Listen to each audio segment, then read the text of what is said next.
Welcome to the Millennial Diner podcast. It's Jeff. I'm here at the diner with Phil as usual. And today, this is awesome. We have Dan here. Say hey, Dan. Hello.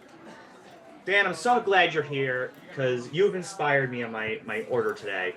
I'm going to go with... for the people at home, Dan is a burger aficionado. He's a pro burger maker. He has his own pop-up here in LA called... What was it called, Dan? Cincinnati Kid Burger Company. There it is. And let me tell you something. I hear his beef burgers are out of this world, but even his Impossible Boys, that he calls them, they are some of the best I've ever had. So I am going to get a less stellar version, because this diner, let's face it, they're not too... nothing against the Millennial Diner, it's just like they don't do burgers like you, Dan. But I appreciate that.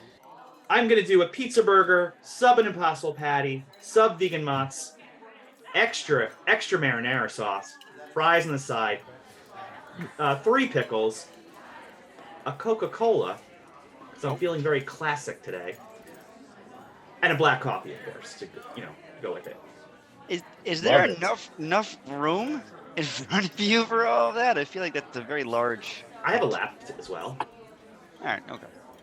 No one said you can't put your pickle dish on your lap, No one ever said that. But enough about me. Dan, what are you going to order? I was going to say, didn't Ethan Frome say you can't do something about a pickle dish? Well, the pickle dish broke, and that was symbolic of something. Yeah, which is good. I'm glad you're bringing up literature, because we'll be talking about some literature today as well.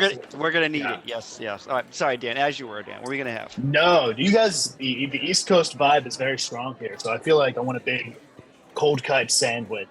So I'd like I'll get the pastrami on rye, cold, and I'll do a side of French fries and a diet vanilla Coke. A nice little, refreshing twist on a classic, if I do say so myself. You're not the first to go the vanilla Coke route, and they do it great here because they do the real vanilla syrup in the Coke. Oh, man. Yeah. They know. Love it. I love it. And I'll do some black coffee as well. Got to keep me awake for the duration. Excellent. Phil, you heard some pretty fantastic orders here. I have. I bet you're about to top them all. I am. I'm going to have rye toast with butter and a black coffee. That sounds good. Let's do that. All right, classic meal from a classic guy, That's me. Which is great because we're talking about a classic album today with a classic sound. But before we get into the album today, but no spoilers because you read what the episode title is, we are doing the Gaslight Anthems, the 59 sound. Before we talk about that, a lot of those guys in that band were in hardcore bands, and just yesterday, when we record this was probably months later once you're listening to it, but yesterday in our real timeline, the band Turnstile, a hardcore band, was invited to throw the first pitch out the Baltimore Orioles game. And it just got me thinking, have there been very many metal or hardcore or metalcore bands who have thrown first pitches out? I'm not sure. I didn't dig too deep into it because that would have required time and research. But I'd love to hear you guys. Dan, I don't know what your baseball team would be. Are you a Cincinnati Reds fan as being from Cincinnati? I am just not a baseball fan. There's just too much of it is my thing. It's like I like football where it's condensed to 16 games, 18 games, or whatever it is now. It seems much more easy to follow. The whole baseball season is a little bit daunting for me, so I never got into it. But I like to see my hometown of Cincinnati do well to the Reds, or it's exciting when the Dodgers do well because it very much means a lot to the city of Los Angeles. So it's just kind of like a very electric feeling when the Dodgers are it felt better than when the Rams were in the Super Bowl. I felt like nobody really cared about that. Yeah. But when the Dodgers are doing well, the whole city seems very excited. It's very electric. All right, so I pose this. Phil, I want you to choose a band to throw out the first pitch to the Red Sox. Dan, I want you to either someone coin flip a Bengals game or throw the first pitch at the Reds game. And I will pick a band to throw the first pitch at the Mets game. Oh, I like this. This is kind of fun. All right. So I feel like with Boston, it's kind of easy. I mean, you can either go very obvious and say like Aerosmith because they're like a Boston band. Although spoiler alert, they're actually from New Hampshire, but don't tell anybody I said that. But you can say them, or you would say like Dropkick Murphys, because they're always. It seems like they're always there. So I would probably go with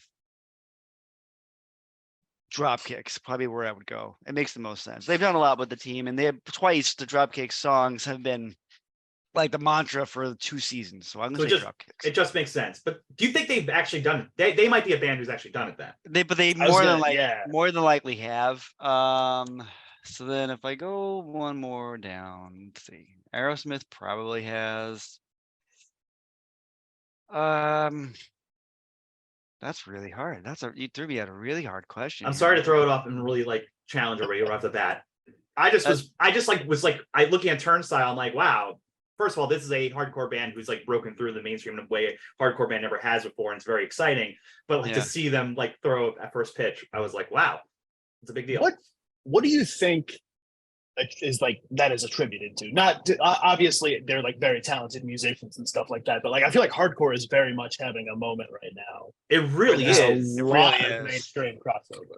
Yeah, I'm trying to figure that out because like I've started going to a lot of these like up and now this bands are having these moments. I've seen a lot of them in this last year, and it's just like it's just reaching more people. And the cynical part of me is like people are very pissed off, and there's a very few music genres that a very grounded anger like hardcore does, right?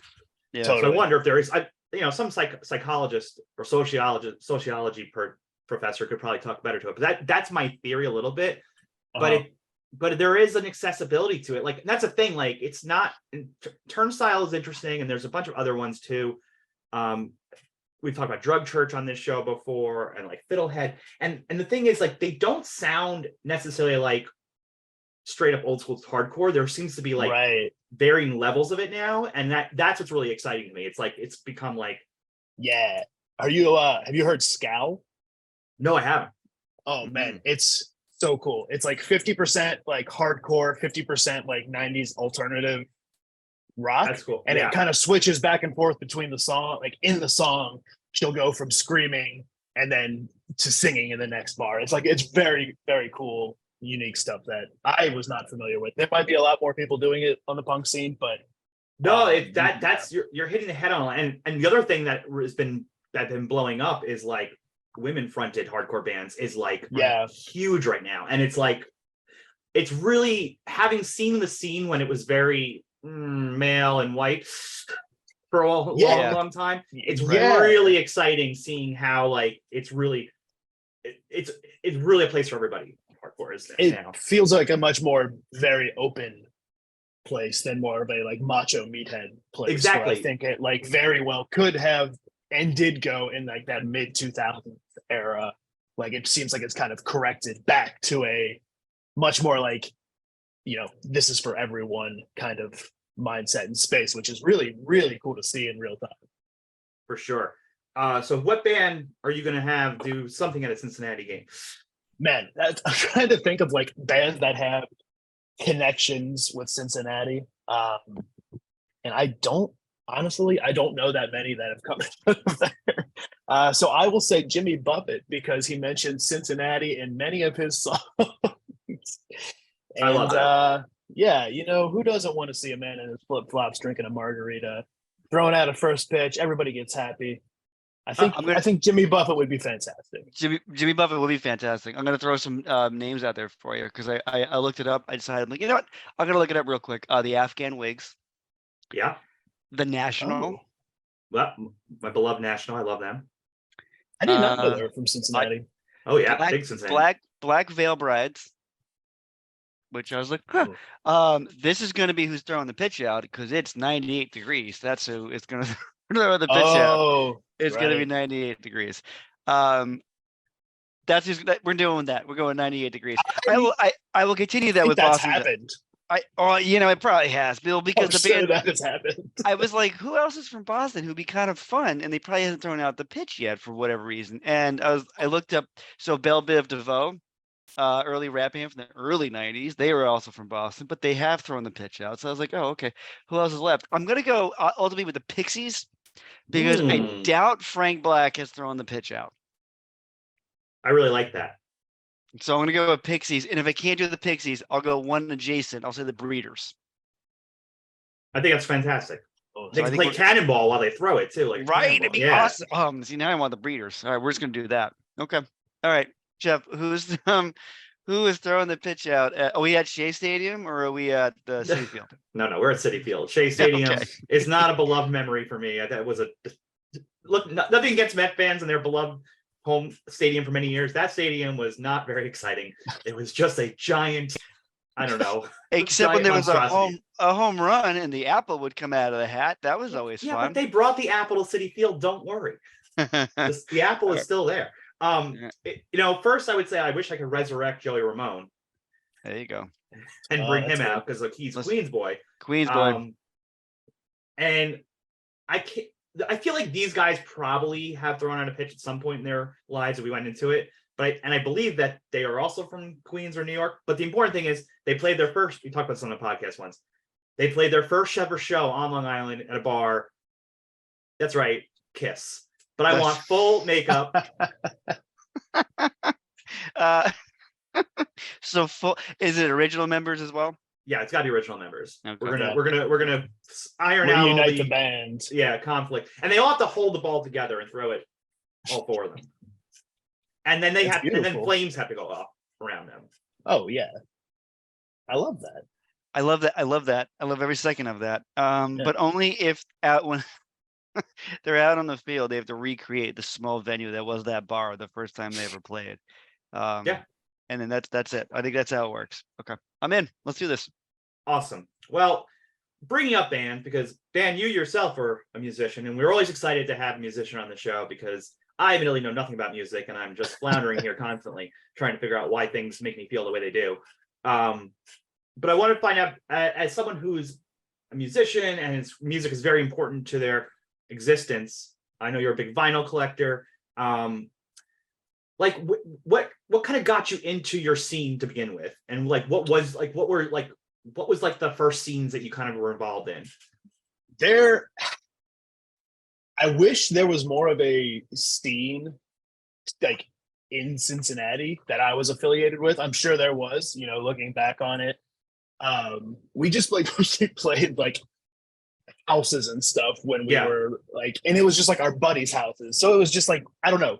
I never felt like I was necessarily connected to a particular scene there. So there was a lot of like wanting to get out, which I think kind of informed a lot of my musical decisions and tastes, and like anything that I felt like I was very much always looking for a place that I was like, oh, like I fit in here.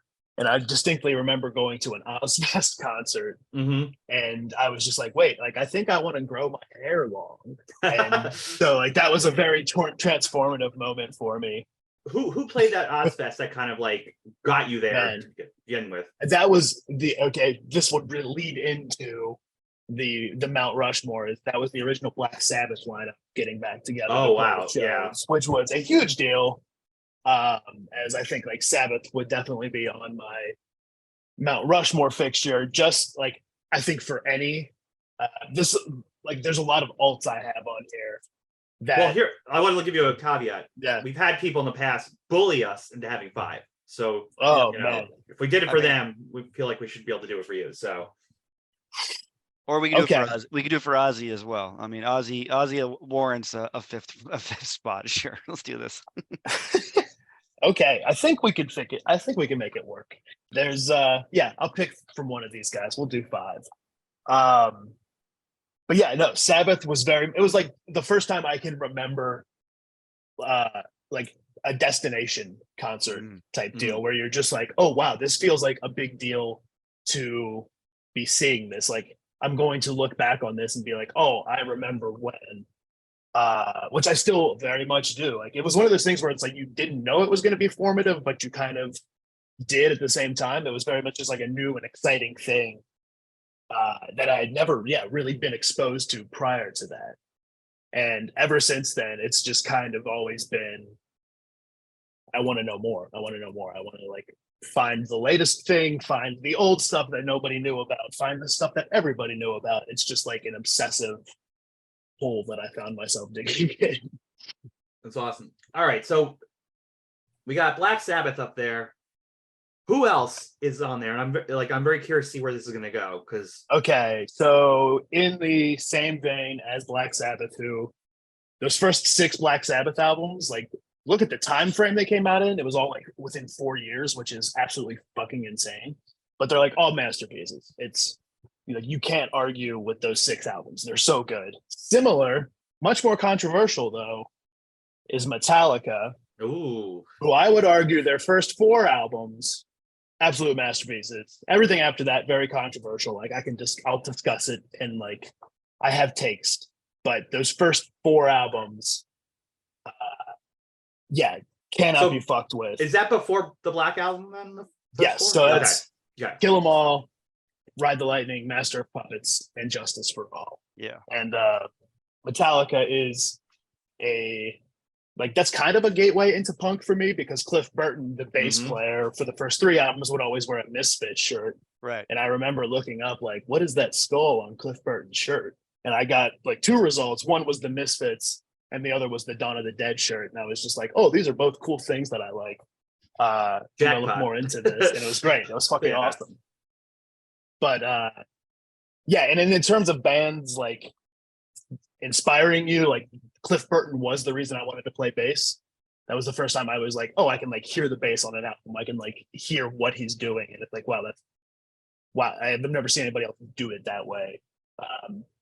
Geezer Butler from Black Sabbath as well is like very influential in terms of music, like how you want to play, how I want to sound, which also I think is how they deserve a place on said Mount Rushmore. But yeah, Metallica post Justice it's controversial to have them on here because of this. Yeah, right. I recognize it. They're polarizing beyond that, but they still, like, you know what? They still sell out football stadiums, so they're doing something right. Good for them. Like, I wish I could get paid to sell out, football stadiums and play music. That would be great. So, they still gave us those first 4 albums. Whatever they put out after that isn't going to take that away. And they still play stuff in those, right? So it's not like they're like, yeah. They're not just playing Saint Anger all the way through every time they play now these days. Not yet, but like, fuck, I remember that album coming out. Hopefully not. Hopefully never. It was like, it's like sometime on an anniversary, and there's this whole like weird new metal revival going on. Yep. And I'm worried that people are going to start coming out with the articles of, actually Saint Anger isn't that bad. And it's just it's a slippery slope we're going to start going down. You got those 2. Who's next? Okay, next. Henry Rollins. This is more definitely. Yeah. I think he's very much, I like his philosophy on music and just like how he's constantly searching for new things, always trying to, know what's what with current trends, find stuff that hasn't been heard of. He's like very much into the preservation of music, getting it out there. I like his whole DIY mindset.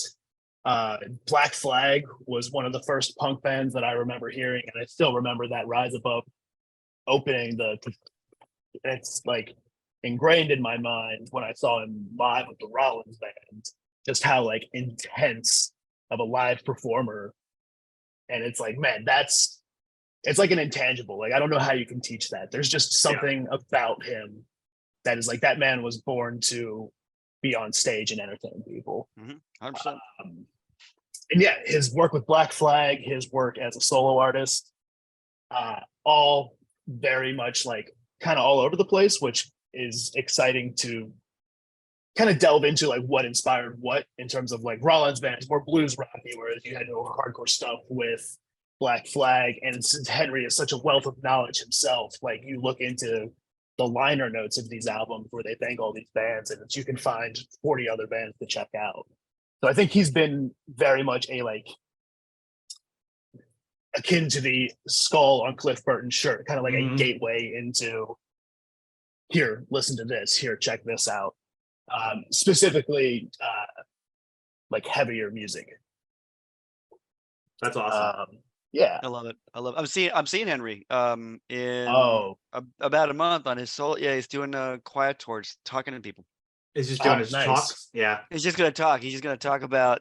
You know what? I don't even know what he's gonna talk about. But I was like, Henry Rollins is coming to New Hampshire. I'm gonna go see Henry Rollins. Yeah, you got to do it.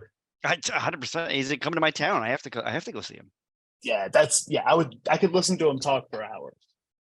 I would love to just I used to have have a him bunch talk of. at me. I don't think I have him anymore, but I did. I used to have a bunch of his collected spoken word books, and Oh, that's awesome. and there were a lot of. I mean, he's a spoken word artist. He is. I mean, Yeah. you see that with the Black Flag albums, but yeah, he would do. It's basically his poems. And what he did in the shows. Really, he's a great orator. Just a really good speaker, and just kind of fun to listen to. He All also right, so- listens to like everything. Like he has a radio. everything. I'm not sure Yeah. if he still does, but I know for a long time he had a radio show like on KCRW in LA, and it was like Sunday nights he would just talk about these like random bands from all over the world that he found. His record collection is insane. I can't even imagine. All right, so we've got Black Sabbath, we got Metallica, we've got Henry Rollins. Who else is on this list? Riding along the thread of like an intangible that I don't think you could ever, teach someone that's just born to entertain. Bruce Springsteen, who like I've seen him a handful of times in large venues, but no matter where I was in the venue, it felt like I was right up in front of the show. Like that man can put on a show for 3 hours. It seems like no problem. It's incredible. And like I saw him play. Yeah, just him. No band, just him. Oh man. At the Garden, the Boston Garden. And it was him for 2 hours, 2.5 hours, whole time telling stories. And just acoustic pieces, piano pieces of all of the songs. It was amazing. It's kind of like his Broadway show. Yeah. Yeah. Did you get a chance to do the Broadway show, either of you? Mm-mm.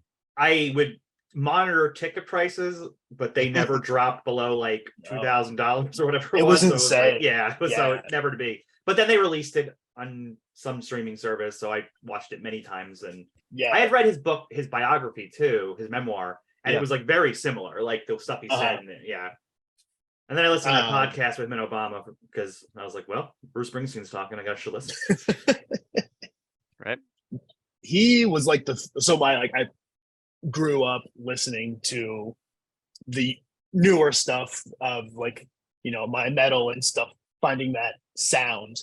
But the first band that like my dad listened to that I also listened to was Bruce Springsteen. So there's kind of that like, finally we were able to bond over, we could never bond over Slayer. We could never bond over stuff like that. But like, yeah, we both think Thunder Road is a perfect song. So there's like kind of that personal elements attached to it, I guess. I feel like with Bruce Springsteen, Phil, you can jump in here about what we saw growing up on Long Island. I feel like even though he was very Jersey, obviously like Springsteen is pure Jersey, he talks about in his songs like the type of characters that I feel like could come from Long Island. I imagine that you could feel they could come from Ohio as well, Cincinnati area. Like, did that kind of register to you too? Yeah, there's something where it's again the sense of wanting to get out. Yeah. Which I think also kind of ties over into the album that we're talking about today. But I feel like that's very much rooted in the Springsteen influences. But just like that like having the dream and like what happens if you don't achieve the dream, just like kind of dealing with that. And I feel like that's something that speaks to you wherever you're from. It's just something that kind of cuts through like the bullshit. Yeah. And it's like, man, like, I get it. Something about this like just feels right. I think for Bruce, because he was so close to New York City, that's why we have a shared experience, the Long Island, New York City, Jersey, because we all kind of share New York City. But he speaks very much about the everyman. I always with Bruce, it's very blue collar to me, and like working, right, and unafraid of work and unafraid of being that blue collar mentality where you're always trying to get something I don't know, you try to work towards something, right? Like Yeah. maybe it's you want a house in the suburbs, or maybe you want that apartment in New York City, or you want to get out to LA, because in his book he talks about going out to LA, and that was just a strange experience for him. And like, but maybe that's all you want. And I think Bruce Mhm. he's one of the few songwriters who I think is very identifiable on a very large scale by just various people. You can come from different parts of the world and I think get something out of what he's saying. Mhm. And it's not singular New York City. I think even though he's a very New York, New Jersey, Long Island guy, that his work, his music is not. It Kind of. was a trip seeing him live and like for the encore doing Born to Run with the entire house lights up. So you see this sold out stadium around you Yeah. and like everybody's into it. And it's very much like, yeah, this is like this intangible thing that you can't, like when these people are on stage, like they create something that can just like draw an entire crowd of people into one collective like force. It almost feels like it's a very like, I hate to use the word religious experience, but it's a very powerful thing to see the E Street Band and like Bruce play off each other as well as they do at the age they are. Like it's just like true musicianship at the finest level, and just like you never know what you're gonna get. So I think it's like one of the, I don't want like last true rock stars. I would say Bruce Springsteen is definitely one of them. Agreed. All right, you've got your 4. We said you can have a 5 if you want a 5. I'm sorry, we got bullied. I got to rephrase that. That we were going to give you a 5. So what's your 5th? Oh, this is tough. I think my 5th, in terms of sharing my love for punk and metal music and shaping my tastes in both of those genres, would be Glenn Danzig. Oh yeah. Oh yeah, okay. Again, discovering the Misfits, but then also those first 4 Danzig albums, again, with these like strings of albums that you look at and you're like, man, there's not a bad song on here. And I think Rick Rubin produced all 4 of those. So it's like big time production. It sounds incredible. And like it was very popular in the early 90s. You're like, what the fuck? Like this is like the best sounding metal record. And people were like really into this. It was a huge success. It kind of fell off from there. But yeah, no, it's, I think he just has something about him that you can't, I don't know, again, with the intangible thing I keep bringing up, you're drawn to Glenn. He's such an interesting character where he's like, but you hate him. It's funny because, so I got 2 questions. Well, no, one observation and a question. Let's go with my observation first. You picked bands or artists with very good frontmen, leadmen, guys in the front, like singers, or what's the word I want to say? Frontman. That's not the right word. Frontman? Frontman? Yeah, I think so. Leader? I don't know, whatever. Guy in the front, right? Because you've got Singer? Singer. Well, they're all singers. So I'm gonna go with singer because you've got in Black Sabbath you have Ozzy, which is he's just a phenomenal entertainer, and then with Metallica you got Hetfield, who's again a great frontman. That's what I want, frontman. That's it. So you got him. Then you got Henry, who's crazy, and then you got Bruce, and then Glenn. You've picked all these people that are great entertainers and frontmen for all the bands. Now, my question here is: strip away one of them. How do we get to the Gaslight Anthem? Oh yeah, I could see that. I can see it right now. Walk me through. Take away Springsteen because there's a direct connection. Oh, we're taking Springsteen away. No, then take Springsteen away. Take Springsteen away. How do we get to the Gaslight Anthem? Walk me through that. Man, okay. I would argue any band that plays a distorted guitar owes something to Black Sabbath. 100%. I agree. Okay. All right. Outside of that, it is very hard to draw comparisons down to the Gaslight Anthem. I'm not entirely sure how to get there without Bruce Springsteen. Right. Well, how did you get there? Like, I how did you got find? there. Yeah, how did you find the Gaslight Anthem? I got there seeing a video of Springsteen perform with them Mm-hmm. in 2008, I think, or something. It was like Yeah. Glastonbury or one of Yep. those. Yeah, it's 2000. It was Glastonbury. It was. Yep. And so like I saw the video and I was just like, this is cool. This song is really cool. And then I found the album and I was just like, wow, this is all very cool. So it's like very much a direct link from Springsteen to Yep. Gaslight Anthem. Yeah, he Um, literally like got your attention, and I think for a lot of people, and we'll get into this more probably when we talk about the album. It's both a blessing and a curse. Their connection to Springsteen, I feel like Yes. it blew them up because people were like, "Well, who's this punk band who sounds like Bruce Springsteen?" Which is how you would describe them. But I think at a certain point they were like, "Stop comparing us to Springsteen. We are our own thing." right. I remember, Jeff, you texted me at one point or called me and were like, "Hey, you should check out this band. They're like if Bruce had a punk band and they played at a dive bar." I actually remember that was the what you texted me, and I was like, "All right, cool." So I literally went out that probably the next day and I bought the album. Was that on Sink or Swim or on 59? No, Sound? that was on 59 Sound. Okay. It was on 59 Sound.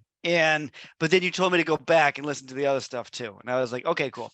So I picked up 59 Sound and I got out, walked into my car, put it in to the CD player in the car, and I literally was about to put it into drive, but I stopped and I sat there for the entire 38 minutes or whatever it is and listened to the entire album straight through. Cause I was like, I can't 41 minutes. No, I have to sit here and listen to this. Like, and I literally just sat there in the parking lot. I think it was a Circuit City, and I just sat there and listened to the entire album whole way through. And I was like, okay, now I can drive because now I feel like I can actually like get somewhere with it. Yeah, and then I went back to Sink or Swim. Well, yeah, because I was trying to rack my brain how I found them, and I think it was because I was still on Long Island just right before I went out to LA for school, and still plugged into the scene. I think I heard a couple people talking about this band in Jersey, and at that point, I'm already like, well, My Chemical Romance is from Jersey, so any band from Jersey is Bouncing Souls from Jersey, My Chemical Romance, the Misfits are from Jersey. Anybody from Jersey gets a free pass from me. So I'm like, let me check out this band, and I picked up their first album, and I really liked it. But I wouldn't have said that album wouldn't have gotten me to the Bruce Springsteen. I just thought it was like, oh, it's just like a cool punk band album. Like I definitely hear it now in retrospect, but at the time I was just like, oh, this is a really fun band. I really like their songs and like it. But then, they were already on my radar. But then the next year they released this EP called "The Signor and the Queen," and that album I was like, oh, these are very Jersey boys. These are very Springsteen. Not like they are very reminiscent of a Springsteen song. Like that's the one that has blue jeans and white t-shirts, and he's actually like calling out streets in Asbury Park. Like I was like, oh, I wonder if they're, and sometimes these EPs are like, is that the direction they're going in? And boy, did they go in that direction for the album. So that was kind of it. So I was ready for the 59 Sound. But I think that EP, Senior and the Queen, is like kind of like a companion piece to this album. Those songs feel like they could fit right on here. I wonder if like that was kind of like they were already recording the album. They just said, put these out now and get people to like, excited for this. I would, looking at it, thinking about it again, like I think it would say I would credit Brian as to what draws me and what's similar to the Sabbath, Metallica, Henry Rollins of it all. Is like Brian is another one of those people where it's like, oh, this guy was born to be like a songwriter and everything. And I think somebody that is like so just like naturally in touch with what they're supposed to be doing is like it's very like hard to deny that. And I think that's something that like the four musicians on the album playing together very much like create something that's hard to deny. Like that's just like, wow, this is really great.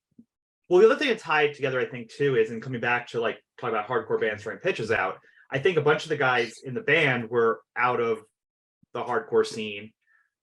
Brian was clearly in the punk scene. He would clearly, this is not necessarily what the band pulls to, but it's like they kind of take all these elements, but because they have that punk background, that hardcore background especially in the drums and things like that, it creates something very new. with something that's a familiar sound on different levels, and they've kind of like just hit this like vibe. Like the Gaslight Anthem to me is just a vibe. Like I don't like, that's why like now I wouldn't say like, oh, they're just like Springsteen. No, they're a vibe because they're making you feel nostalgic, but they're also making you feel this urgency and this like they're making you feel like soul, and they're romantic. It's almost like it almost feels like if like the E Street Bands or the Heartbreakers or like any of these old like classic rock bands like were playing a punk album is almost, instead of like, oh, this is like punk's playing Springsteen, it's almost, I feel like you would reverse it. That's a good way to do it. Say it. Well, Phil, I have some great expectations about this conversation we're about to have in this album.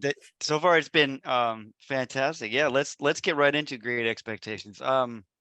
Jeff, before we get started, I'm gonna, you know what? Speaking of expectations, I'm gonna be very candid with you. During this show, we have done one near perfect album, and to me, that's Black Parade. It's a near perfect album. I'm gonna go on a limb. I'm gonna say this is a very good candidate for a second near perfect album. I think you're hitting that. Also, what's in the water in Jersey out there? Honestly, right? New Brunswick is where it's at. I mean, it's just somebody bottle that up. For whatever reason, whatever, Jersey can have it. I don't care. But honestly, thank you, Jersey, for bringing us these treats that are. It's rare for an album to be, in my head, nearly perfect. I don't believe in perfect albums. I just think that's just something to say. But something to be nearly perfect, because there's always gonna be some flaw somewhere. And I actually think this is one of those albums. It is nearly a perfect album based on what the band was trying to do, what they try to bring, the element they bring, the vibe they bring. We talked about that a little earlier. This is an astonishingly good breakthrough album, and it warrants the breakthroughness of it, because from here, Gaslight went huge. Yeah, and you're right, and I agree with you. It's a blessing and a curse that from this point forward, they're now connected with a Springsteen-esque thing. Also, I love that they brought in a lot of literary references throughout the entire, like literary references, music references. Like you better be prepared to listen to one of their albums, because there's gonna be a lot of references you're gonna need to figure out and get, because there are plenty of them. It's also interesting because like the references sometimes are just slight couple words, like, and then people like, I went on Genius the other day and I was like, oh, I never knew that, or like that, and you know that it's Genius, so again, who knows? Take it, the expert. Take it for what it is. Yeah, exactly. But like, it's interesting. I'm like, oh, I didn't realize that was like referencing a Springsteen song there, or that was referencing, you know, a Petty song there, and things like that. So it's. Well, we can get into that with Great Expectations. So let's talk about Great Expectations. This is borrowing the title of a Charles Dickens book. I had to look it up. It's his second novel in the first person, if you cared about Charles Dickens. Well, we all care about him. I saw the Gwyneth Paltrow movie once. I don't think I did. I was never a Dickens fan. Wow. Then you're not going to like many of the references in these first two songs. Well, it's not that I did. Well, yeah, I mean, there's that, but I was at least read enough to know who Estella was, and I can at least refer to that. I was like, oh, okay, I get you. I see what we're trying to do there. Well, for a long time, I thought that lyric was writing poetry with a Stella, like he was drinking a Stella beer. So for many years, that's what I thought that was. And I would like order a Stella at the bar. I'm like, I'll like the Gaslight Anthem. Then one day I like, oh wait, he's talking about a Stella, and he's writing a poem about her because he's Pip. Yeah, he's Pip. He's down at Pip. I want to say at the start of this album, I love the record skip, the vinyl skip right out of the gate. I love how loud it comes in with, how like there's a loss of that urgency in singers, which we don't see a lot anymore, that Springsteen was like the best at. That Brian there's an urgency to when he is singing that you need to pay attention to, and it really shines on this particular song. I just want to piggyback on you talking about the record opening. That sound has cost me so much money, because I was not a vinyl person until I heard this album. And whatever reason, I was like, this is an album I need on vinyl. Mm-hmm. And it literally is the reason I sought out a record player. I was now in LA. I went on Craigslist. I found people selling a record player really cheap in Santa Monica. I drove over there to get it. and I knock on their door, and there is a couple, and they're listening to Michael Jackson's Thriller on the record player we're about to buy. They're like, "Oh, hey, we just wanted to give it one last spin." He's like, "You Oh. can't have Thriller. That's ours." But and I only paid like $30 for it or something like that. Ridiculous. It's really cheap. But I That's did actually, it. that's a good price. But I kind of love that they were like they wanted one last spin Yeah. with Thriller. I kind of love it. Yeah, love no, it. it's why it's like burned my head. It was such a perfect exchange and experience, because sometimes Craigslist goes terribly wrong, and then you're tied up in a basement or something. But but no, yeah. Listen. Well, actually, with that, when I got into record collecting in 2004 is when I really kind of started. I didn't get really into it in earnest until the last couple of years. First album I ever bought was Handwritten by the Gaslight Anthem, and it was the Nice. Translution Blue one. And I was like, this is blue, and it looked really cool. It was also the 180 grams, so it had a good weight to it. But yeah, that was the first record I ever bought. So there you go, Gaslight's where we're at. Yeah, Gaslight's the reason why. I'm missing money. Yes, it's 100%. That and all the records. Did you catch the Bob Seger reference in this song? I only did because I read Genius. I had never known that was a Bob Seger reference. What's the Seger reference? I didn't pick it up. Honestly, I didn't pick it up until rereading it. It's funny how the night moves. That's a Bob Seger reference. The song is Night Moves. And I only literally just made that connection rereading this. And I was like, I had just did an Instagram post for my own about the song, about how the autumn feels like it's coming in New Hampshire. And I put that lyric on. It's funny how the night moves. And I read that. I was like, huh, how about that? But it's not a song from 1962. So now I'm wondering what other song he's talking about. Because Night Moves is 76. I had to look it up. The other thing we need to call out for this album, this is very important for this podcast. I feel like this is the first album where the diner arrives in songs, and it's very important. Mm-hmm. Yeah. Because the diner culture is alive and well in the Gaslight Anthem universe. Alive and well. Yeah. This whole album. It's gonna be hard. It's gonna be hard for me, this album, because I'm gonna want to play every song. I'll be very honest with you. Yeah. How do we feel about Great Expectations as a song? I think it's a super strong opener. Like, I would argue the Great Expectation 59 Sound is one of the best 1-2 punches in terms of an opening of an album. It just like sets the entire tone of what you're about to like listen to. It's something about it. It's just, it draws you in, and you can't help but want to keep listening. Yeah, I agree. And I think specifically how this song starts is not even just the record sound in the beginning, but like, I feel like, again, because this is a lot of people's first Gaslight Anthem album they're picking up, immediately that first stanza, he opens up, Mary, the station is playing every sad song. Like, we're dropped right into it. So he's talking to Mary, who's Mary, and then we're getting into like the metaphors of I heard and sung them all from inside these walls in his prison cell where he spent those nights. Is he really in prison, or as we said earlier, is he just stuck in his town? There's a vagueness to all his lyrics where you can kind of like create scenarios that make sense. It feels like it all very much like, no matter what your situation is, you can find something. It's a very like human element that just kind of like gets to what everybody feels.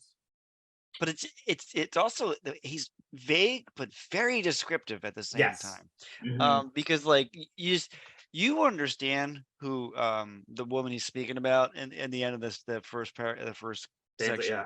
Yeah, you know exactly who she is. Like, visually, you can see her in what? Oh, verse. Sorry, verse. Right. I was like, right. But like, and I just love that he calls her.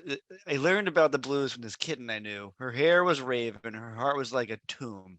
My heart's like, I'm like, this is like, she's like licking young boys' blood from her claws. Like, this is crazy. Like, who is this girl? And yet I'm like, actually, I know this girl. Like, I know who this girl is. Mm-hmm. Dan, it's funny you talked about the 1-2 combination.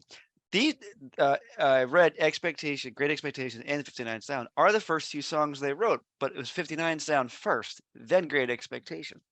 Oh, interesting. Okay. But strong 1-2. I also read there's a it's probably about 10 years old at this point, because I think it's from the 10-year anniversary. There's a Rolling Stone oral history on the album, and they talked about the sequencing, and apparently normally you would sit there and put all the songs, they're like, okay, how's this going to work?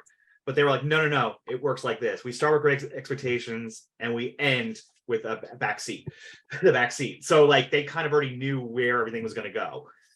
I think that's so crazy. It's like one of those stories that you hear and you're like, man, like how can you know that it was like Babe Ruth calling his shot, you know? It's Right. that whole just like, man, like to know, to have the idea so clearly in your head, exactly what you want to create, and then the power to do that. Like it was special from the get-go. I think from the inception of it, from when they walked in and knew exactly how they needed it to sound. Like, yeah, that blows my mind.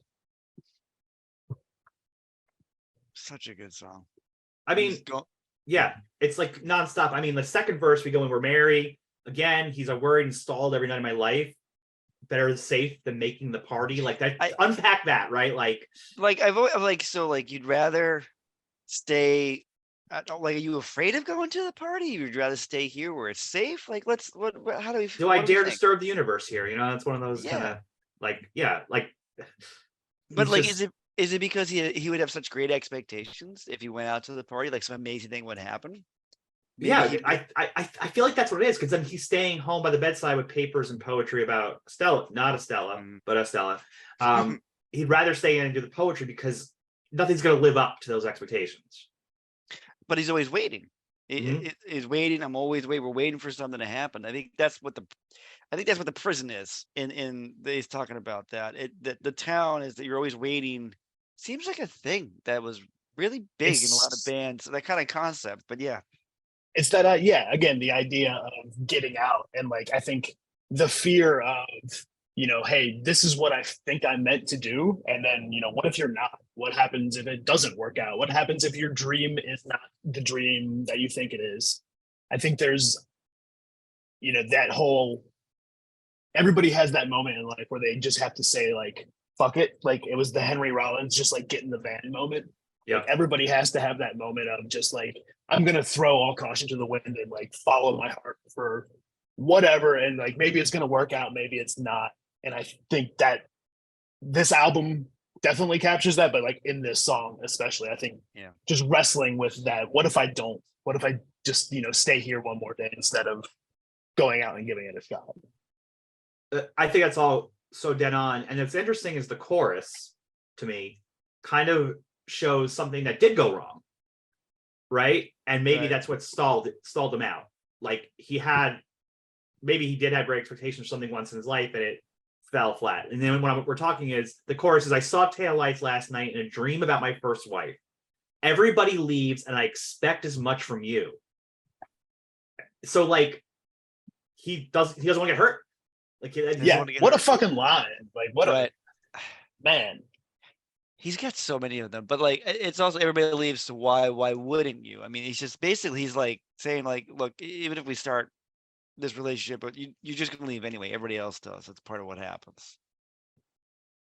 But I think that's strange though, because then he's kind of reveling in the crappy place he's staying in, because it's safer to stay in that crappy place while everybody else is leaving. You know, I kind of get the idea that they're leaving this place to go have an adventure on their own. What, you know, good, bad, whatever happens to them, but they're off to adventure and he's not. Well, you know, is there a lesson here that having too high rate expectations is detrimental? Like, are the people leaving? They're just living their life. They're not expecting, but because he has the expectations, the great expectations, he's unable to go forward. Yeah, because they're all Estella. Everything beyond and the outside world is the Estella, because Estella is what Pip could never have. Right. She represented the what is it, like wealth and fortune, you know, fame, fortune, but she was like cold, right? She was beautiful, but obviously cold, but cold. And I think that's always how they described her, was always cold. And so this is the thing, the object you can't ever have. But so maybe he's afraid if he leaves and he'll realize he can't get what he wants. And that's enough to make him not want to leave. Well, Phil, I know what I want.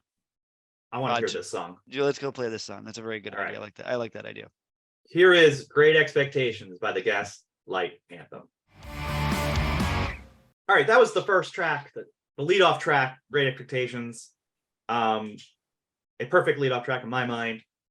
perfect lead-off track. But what's the best way to have a perfect leadoff track? Is you should really probably have a perfect second track to go right into that. In the words of Barney Stinson from How I Met Your Mother, always go up. That's how it works. Second song has to be better than the first one.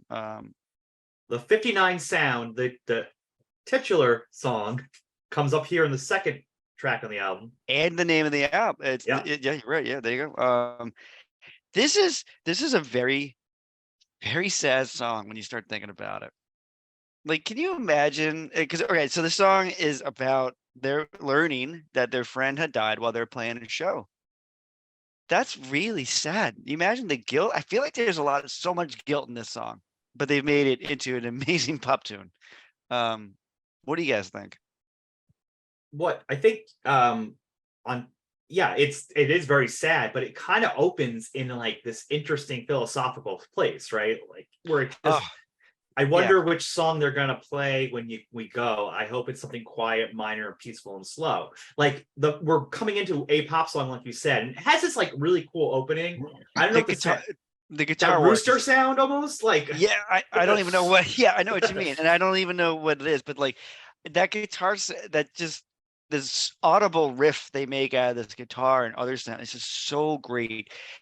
And it gets you like, you're like, what? You kind of get consumed into the song off of that. And he's very philosophical in the front. I love he's bringing up Marley because, again, literature things. And he must like the 1800s, but he's bringing in Marley. He likes Dickens. He likes Dickens, yeah. And it's just because so whenever I watch Christmas Carol, I always... Wait, which version do you watch? This is very important. Probably the Muppet version. That's right. That's the right answer. That's the right answer. Yeah. Okay, good. Okay, good. It's the Muppet one. If not that, the animated Disney one, which was also really good. It's actually kind of scary, but it's gonna be the Muppet one. You get two Marleys that way. You do, and they're so funny, being Marleys. But I always felt a connection. I guess that's weird to say, but I felt a connection with Marley because imagine having to live the rest of your spectral life with the weights of all the bad things you've done. Like that's rough, man. Yeah, that's and I don't want to. So I like he's just thinking about that, and also the fact he uses the words forged in life, the chains we forged, and like great literary writer he is, Brian. Well, I think that is the chains forged in life, like the actual line from Christmas Carol. These are the chains I will forge in life. You know what? I think you're right. Now that I think about it, I think you are right. Yeah. Or Marley and Marley. Yeah, sorry. In the animated Disney one, it's Goofy, I think, is the is Marley. Yeah. And he falls down the stairs because he misses the first step. Yeah. Yeah. Oh my God. It's so perfect. Yeah. Then there's that pre-chorus where he says, like, because the chains I've been hearing now most of my life. And the chains I've been hearing most of my life. So now what you're saying, Phil, is he's worried because it sounds like he hasn't lived a great life at this point. Mm-hmm. He's got chains already. He knows they're there. Well, and I think even the guilt of not being there for his friend is a part of those chains. Like, I think that's like the guilt he's bringing on to himself that he's done. You're being like when people very close to you pass away. And to me, sounds suddenly in this situation. Yeah. You have car accident, I think, right? A car accident, right? Yeah, yeah, I think it is. That's right. You have kind of those oh shit moments where you start looking back on your own life and like, wow, that's not a good thing I've done. Or like you look back and like, I should have done this better, I should have done that better. And I think from what we're seeing in the song, he acknowledging that so that he can move on away from that. It feels very like almost a meditation on death in terms of like he's suddenly faced with death with his with a close friend, and now you start thinking about it like you were saying in ways that you've never thought about before. And then maybe I haven't lived the way I want to live. What happens if I was in a car accident like that? How are people going to remember me?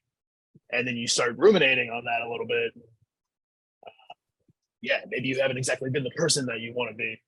And you kind of have that remorse. Well, he's gotten desperate. He's asking desperate questions. Like he just wants these answers. And he's not able to get, right? Like he wants to know. Then this is the chorus where he's like we'll get into what the 59 sound means, but do you hear the 59 sound coming through on Grandma's radio? Did you hear the rattling chains in the hospital walls? Like, did you hear them? Are they there to make it be a horrible afterlife? Did you hear your favorite song one last time? Like, I love that line. I love that line so much. But like, because that would be kind of, I don't know. That sounds, yes, he's asking very desperate questions because he kind of needs to know. But I think that'd be kind of an amazing thing if, like, I don't know, the moment you die, you get to hear your favorite song, and then off you go from there. I don't know. It sounds kind of comforting a little bit. What's not comforting is the mantra he comes up with is that young boys and young girls they're not supposed to die on a Saturday night. Like, too young. He's getting to the fact it's too young. These people are too young. And I think they're all too young to even be having to deal with such weight. I mean, you're talking probably, he's bringing up Marley, but you're talking about someone in the early 20s. I feel like in your early 20s, hopefully you haven't done so much stuff that you're really worrying about having Marley's chains on you for the rest of eternity. Well, it's funny because then I feel like he then starts to work through it, because as we go on, he gets like a pre-chorus where he says, "I know because we were kids and we used to hang." Like, based on that, is that him like being like, we didn't do that bad of things, we were kids, we were hanging? Like, is that kind of hanging? You're just children. Yeah, because he even says young boys, young girls. Like, you're talking about children at that point, and so maybe seeing that they're innocent. I mean, their innocence is still there. I don't know. And again, very vague, but at the same time, kind of hard to break down. But it's just good story writing. That's as far as I care. He's just trying to, he's trying to understand in a car crash. Understanding in a car crash. Yeah, that's another Jersey band. Let's bring another Jersey band into this, huh? Why not? We have a Thursday episode coming up. We'll get into that then. But yeah, all right. Yeah, I think as far as your opening single, I mean, it's hard to beat this song. It's you could see why people who are like, "Who's this band?" That, because I think Springsteen played them with them on this song, right? Yeah, I think it was the song. Yeah. I mean, if the boss is like, "I'm gonna come play this song with you, I like it," I'm sure like you're like, okay. What a mind-blowing experience that must fucking be, right? Like, I'm sure. Not only are you waiting to go on stage to perform to however many people, all of a sudden you get a knock on your door about, "Oh, hey, the boss wants to play with you guys." What the fuck? Well, I remember that video too that got you on this. I remember watching that video, already being a fan of them, and looking at Brian Fallon's face during that video. The joy that he's experiencing is so palpable, because it's like, yes, his hero just came out and played guitar in his song. Like on his song, what? Like his song, because Brian goes on. I forget where. I just remember that he does it. He goes on and sings "No Surrender" with Bruce. Together, which is just Brian, not the whole band. But so it's, you imagine. I can't even imagine the idea of someone a hero, maybe, although you shouldn't meet your heroes. I've always heard that, and it's probably right. But that, if you have heroes and they're gonna, like, they want to come play your song, that's kind of crazy. I can't even imagine that. No, that's like such a mind fuck, I'm sure. And like, man, yeah, I don't know. I can't even imagine what the pressure must be. Like, I hope I don't mess up my own song in front of this guy. That'd be terrible. Jeff, can we play the 59 sound? I mean, unless you want angry letters sent to New Hampshire being, "Why didn't you play 59 sound on that?" It'll podcast? be the entirety of New Jersey. Mailing me. The entire Garden State will march to New Hampshire, and with their cans of hairspray. I couldn't even finish it. Yes, no, they could. Okay. Yeah. Enough of that. Let's listen to the 59 sound by the Gaslight Anthem. Here we go. We're back. That is the 59 sound. What an interesting title for both an album and a song. It is, because you have to, because even talking about in the song, did you hear the 59 sound? I'm like, it begs the question, what exactly is the 59 sound? Jeff, what do you think the 59 sound is? I always thought it was like one of those, I imagine, like early rock and roll songs of that era that was happening in the late 50s that was playing on Grandma's radio. But in doing a little more research, I found out that it has to do with his amp, that he purposely bought an amp to make the sound of 59 sounds, I guess. Again, this is where I don't know how amps work, but apparently he wanted this very specific amp from 59. It was like a 59 Fender Bassman or something, I think. Right. And it was, all these albums had been recorded with it. Like any of these classic rock albums, any of these old soul albums, like there was always a Bassman on there. Yeah, so I was reading that he like bought a reissue and then like backwards engineered it with old parts to make it so it was the exact specifications of what it would have been in like a 1959 model, which like that's, I think, so cool to be that dedicated to trying to find the sound that you're going to just reverse engineer it basically. And I don't know what I necessarily was expecting it to be. I think I maybe was thinking along the same lines of like, oh yeah, like those old time like rock and roll songs that kind of turn in the birth of rock and roll era. But yeah, it turns out it's much more specific.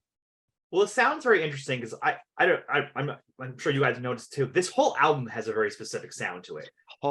There's a continual sound, a very strong connective tissue through all the songs. It's on the vocals, it's on the guitars. It's like, so this was Ted Hutt is the producer, who was a former member of Flogging Molly, and then just produced tons of punk albums. So he did Bouncing Souls, he did other Flogging Molly albums, he's done the Boss Tones. He did Dropkicks. Yeah, he did Dropkicks. Yes. Yep. So clearly the Gaslight came in with this, like, this is what we want to do, and he was able to help them hit this. And like when you listen to it, it sounds different than any other album because of that. It's that slap echo effect almost on the vocals that's like reminiscent of old like 70s, like late 70s, early 80s Springsteen and Petty records, where it's like, I don't know, it's just like that effect that kind of it grounds it in that era without it beating you over the head necessarily. As far as production goes, it's one of my all-time favorite sounding records. It's just the way he sings, the way they recorded all the everybody, the instruments and the vocals and all of that. I just feel like you don't find this anywhere else. And I don't even think they even went back to this, because the more albums they go, they get a little more polished each time. And I feel like there's like, I don't know. The only way I can really put it is I feel like there's grit on this, some kind of dirt, just something kind of earthy about it, which is just strange to say, but I feel like that's what it feels like. There's just like some grime that's great, and the patina. I think that's how it's supposed to be, a patina. I think it's on everything they do in this album, and it sounds so good. I know they wanted to basically make something that was very similar to like the soul music they heard from the 60s and 70s, and kind of get back to that. And you can hear that just the way he sings. Brian sings in a lot of the songs. You can hear that urgency in a lot of the vocals. Like I always think of like Sam Cooke. I always go back to that, and I can hear some of that in there, but definitely Springsteen from the 70s. Well, I think Sam Cooke and Elvis were two big things that he was like aiming to hit sound wise. Okay. I feel like he hit him. I also Sam Cooke more than Elvis, but yeah. That's what Dan said about how he ripped apart the amp and put it back together. I feel like this is clearly a guy who has mechanic tendencies and is a car guy, which is very important. It seems like he might have an old white Lincoln at some point. I'm sure he does. I'm sure we dug it. We dug in, we can find it. Yeah, but here on the next song is called Old White Lincoln. So here we get into like this classic car culture. It becomes very important in our little Gaslight Anthem universe. Is he talking about the car the entire time? Is it like a metaphor as a woman? It definitely could be. I was always on like, is it just a love song to the old white Lincoln? I feel like the only reason I would push against that is the chorus is so specific, and this again talking about showing me a character. I know what this person looks like with her high top sneakers and her sailor tattoos, and like I know what that person looks like. So I feel like in the chorus it feels like we're definitely a person, but it's all metaphor. So it's all metaphor. And out of the car, long hair, is the opening of it, and I never knew what that was. I just kind of hear like a blah, blah, blah, blah, yeah, and that's how I always interpreted. But I always love the sound. I never knew exactly that's exactly what it says, or at least so says the internet. But I don't know if that's true or not. Well, it's a car it's a car sound turning on, right? Like Yeah. Yeah. So again, we're playing with like a sound to set the stage a little bit. Which, yeah, very similar to the opening track. I think it's again setting that entire tone for the album throughout. Just the way they do it is it's so well done. I did not know that's what they said in the beginning either. I didn't even know. Yeah, out of the car, long hair. That's so funny. Oh, God, long hair. Yeah, it's just the way they roll it together. It's funny. This is so the first two songs I feel like are very East Coast songs, and this is the first time I feel like it's a very West. Well, they drop Vine on there, so imagine it's L.A. But I feel like it's more of a West Coast song. It is interesting because I'm always like, oh, a Jersey band, but like I forget how much this album deals with a little bit LA in it, right? And I think it came out from like they went to LA. This is on Side One Dummy. Yeah. The album came out August 19th, 2008. So earlier that year, they were recording it, and they're recording it in LA. They have a practice space like in Eagle Rock. I read like it's like, oh, I didn't realize all this stuff. Like this is so it's interesting. It's like you drop the Jersey Boys in Los Angeles for a little bit, and look what happens. Right, they get a little LA. I think that is like those undertones are also something that drew me to it at the time that I found the album, because I was still back in Ohio wanting to move out to California, wanting to be in Los Angeles, having these grandiose dreams of, a very, luxurious career in movies and TV, which, hasn't quite manifested yet. But hearing that, like, there's something that, you get that sense in this album. And it's something that I definitely picked up on, I think. Dan, would you say you were in Ohio at night, just looking at the sky and being like, I wish I could shake like a leaf on the corner of Vine? More times than I'd like to admit. I just love the name drop of Sailor Tattoos. I feel like I learned about that title from the movie Life, and then now to see it like in another song, I was like, oh, Sailor Tattoos. And I was like, I should get a Sailor Jerry tattoo myself. I always think of like, for some reason, the nautical star. That's what I think of when I hear Sailor Tattoos. Yeah. Or like a really nice like ship across the chest. The chest would classic. Be a sailor. That's it. Or you go full Popeye with anchors on your forearms. Classic. Don't mess with the classics. Don't mess with classics. But I guess like that's the thing. So like I feel like it starts off he's remembering this. It could be like it could be someone he's in a relationship with. I think it could be a friend as well. I don't think there's any. It doesn't really tell you, but like he's waiting for this person, right? Mm-hmm. And he wants to tell them how much they miss it. So I feel like we're in this was the past. Their whatever their friendship or relationship was, it was in the past. And now he's like looking for this person again to like, I guess, reconnect. But it always felt like to me that he was now in LA. Mm-hmm. And something reminded, maybe the cars going by reminded him of it, because I feel like he is in LA because the night's getting warm, but then he goes back into like a dream, and I think he's like, maybe there's kind of like that innocence we're talking about back in the '59 sound, where it's just did a lot of look back at simpler times. Maybe maybe he's coming out to LA and he realizes it's a little harder to be a big rock and roll band than you think, and he's kind of remembering life back in the East Coast, because I feel like when he says, I saw your summer dress hanging on the back of the lawn like a dream I remember from the easier time. I mean, there it is with the top rolled down on a Saturday night. Like just it wasn't big. We weren't trying to be a band. We're just out here. We were just back out east driving along together. And I think he's just missing that. Maybe it's a song about missing home ultimately.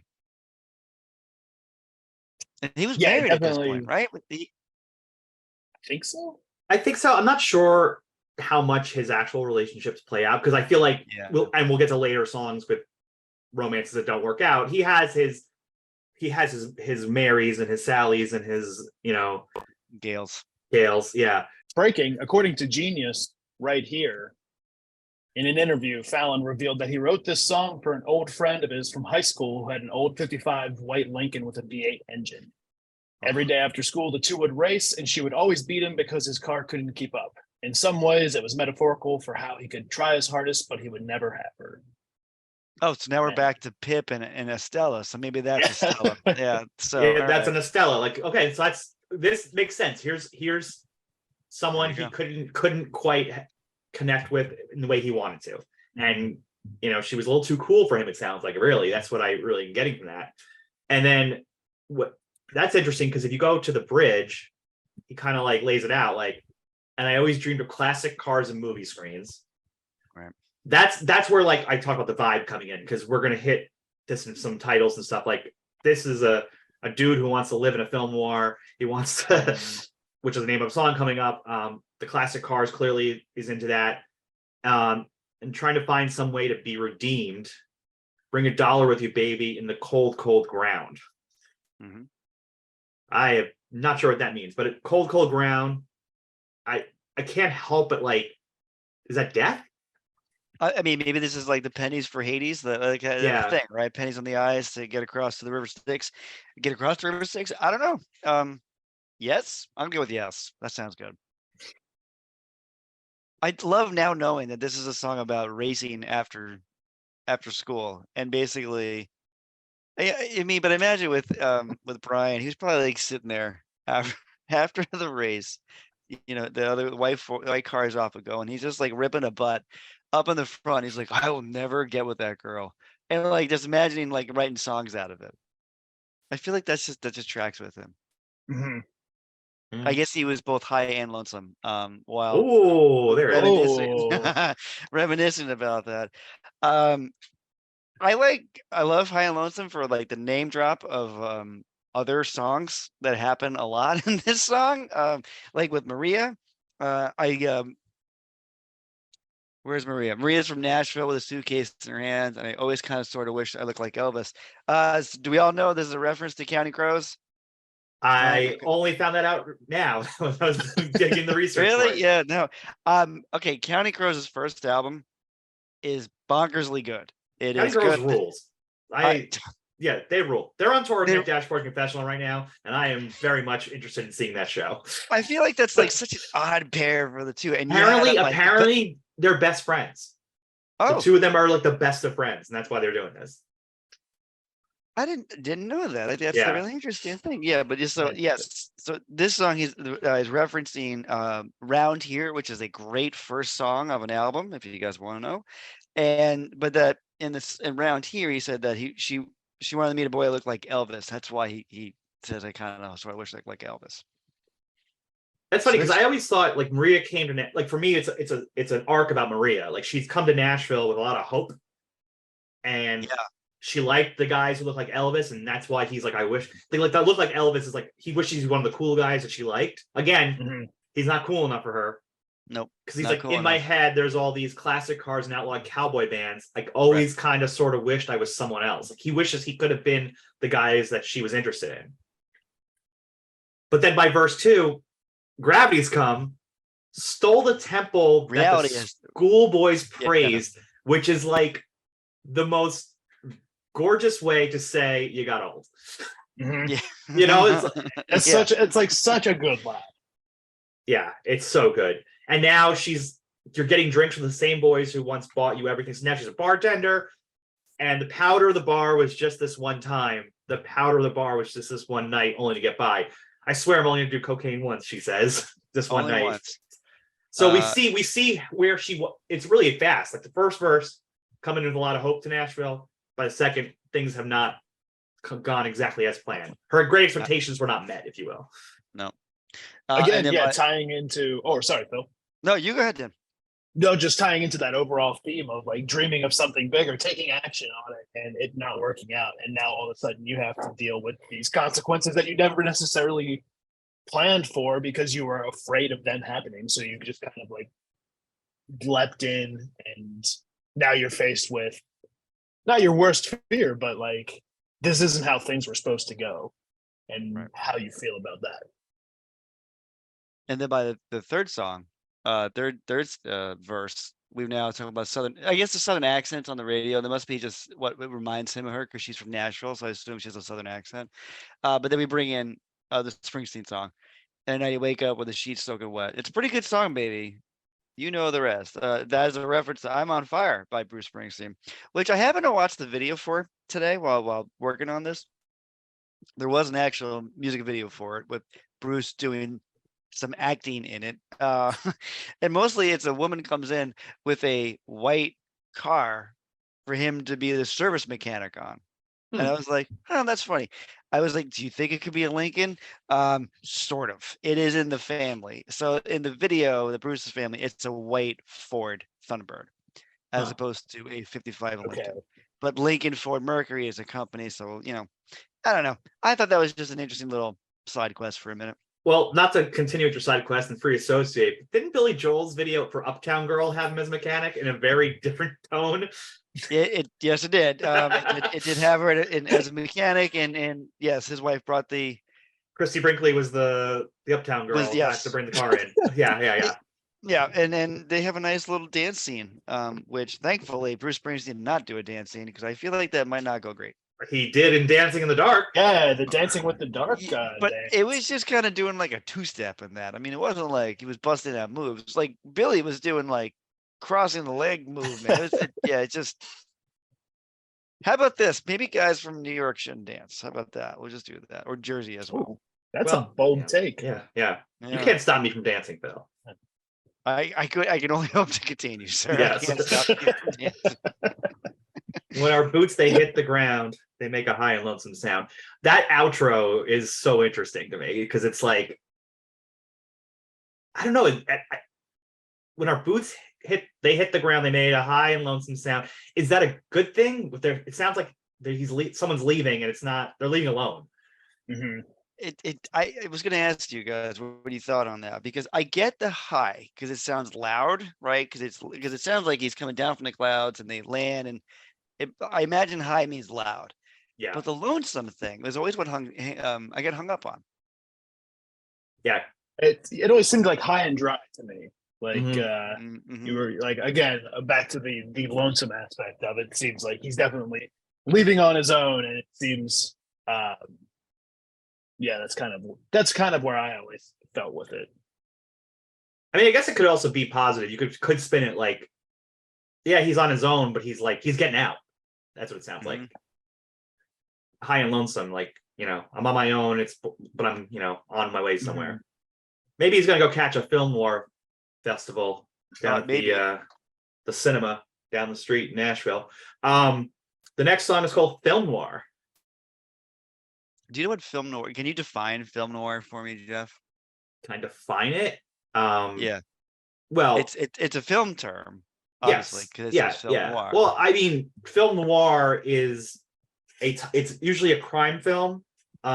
Mostly, I think in the 40s and 50s, it was like they were B movies compared to the A pictures. They were cheaper, but they were also a little more gritty and a little more risque at times. They dealt with like a lot more violence, and they dealt with sex in most ways they could back then. And nefarious characters, a lot of throwback to those 30s German expressionism with the shadows. Am I doing a good job here? Like, I feel like you're doing a fantastic a great job. Yeah, that was there was so much more to that than I actually anticipated. So no, that was amazing. Great job. The only thing I would have added is it's much more cynical. Looking at very cynical, would be the only other thing I can do. Very lick the ashtray, devil may care kind of cynical. But no, that was outstanding. Hats off to you. I don't even know. Do I pass your film class? You passed film class. Yes, you do. You have passed the class. Now let's talk about the lyrics of film noir. Well, it's funny. This one, the title really helps for this one. Yes, it does. The title's important in this one because I feel like he is there's a crime in this song, and it's a relationship crime, and that's where I love it. Because things don't go well. No, they don't go well. And like in this woman he's talking about is such a femme fatale that she is just the total film noir villainous woman walking in. I mean, just like the way he describes her. Man, some of the best lyrics I've ever read is in this song, and it's just the way it's the way he describes her. So you're sugar and spice, you're everything nice. You've got Monroe hips, which I always thought was mongrel hips. And I always Wow. thought that, yeah, that was like, well, that's a Ugh. violent. No, some Marilyn Monroe hips, poison lips, your poison lips and knives, your sugar and spice and everything nice. You've got open wounds and a young boy's pride. Again, I feel like I know who this person is, and very quickly I can understand exactly who this is, and I would like to watch out because I feel like this is not going to go great for me or for him in any regard. Well, who is saying, "Baby, you deserve much better than me"? Is it Matilda saying that? That's a I'm very good all question. washed out by the side of the road. Broken bones, Matilda left a note in a rose saying, "Baby, honey, child, I've loved you so long, but you deserve much better." Okay, so it's Matilda saying, Matilda's basically saying, saying, "You can yeah, do better. I'm sorry I put you through the ringer here and took you through this romantic crime, but you can do much better than me." see, I don't think Matilda is the same person he's describing Oh, later in the interesting. song. I saw it as so Matilda, it's Matilda has left him. He's gone off on adventuring because he's burned all the Yeah. miles on the road. Now it's like he's entered into the movie Detour, the classic film Yeah, noir. right. Total everything here is like all the standard setups. So he goes, he goes down the wrong road and whatnot, ends up in like some diner because I'm imagining it's a diner, and he meets this new femme fatale.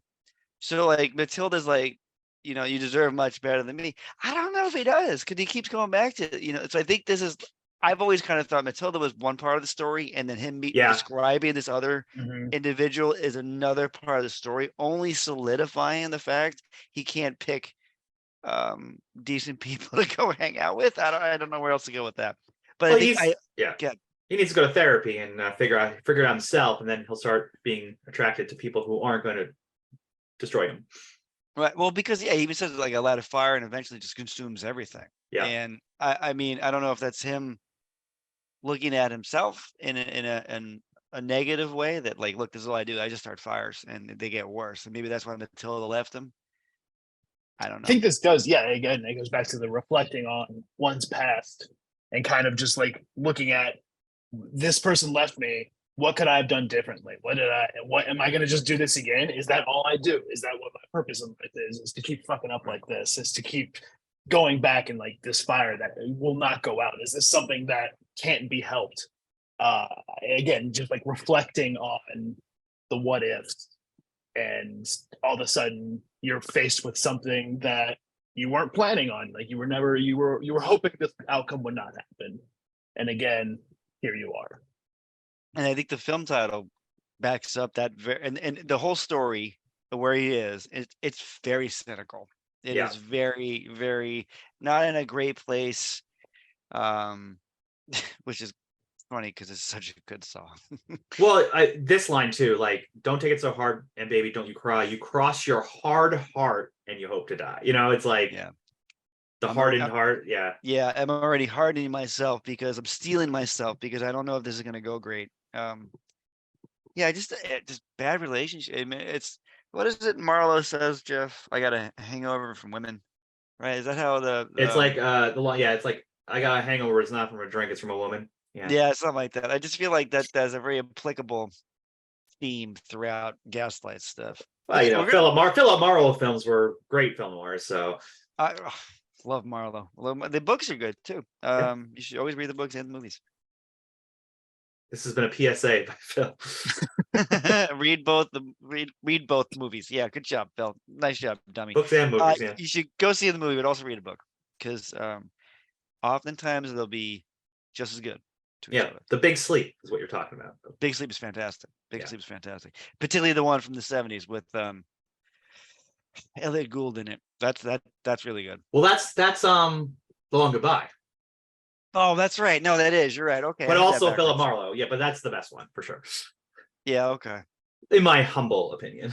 It just all this stuff up in my head. Just eventually, Yeah. it's like I'm a computer. I'm eventually just start breaking down because I just have all this stupid nonsense. Yeah, springs are gonna pop out. It is. I have all this nonsense up here. Your Miles Davis Bertha Cool album Yeah. is gonna pop out of your head.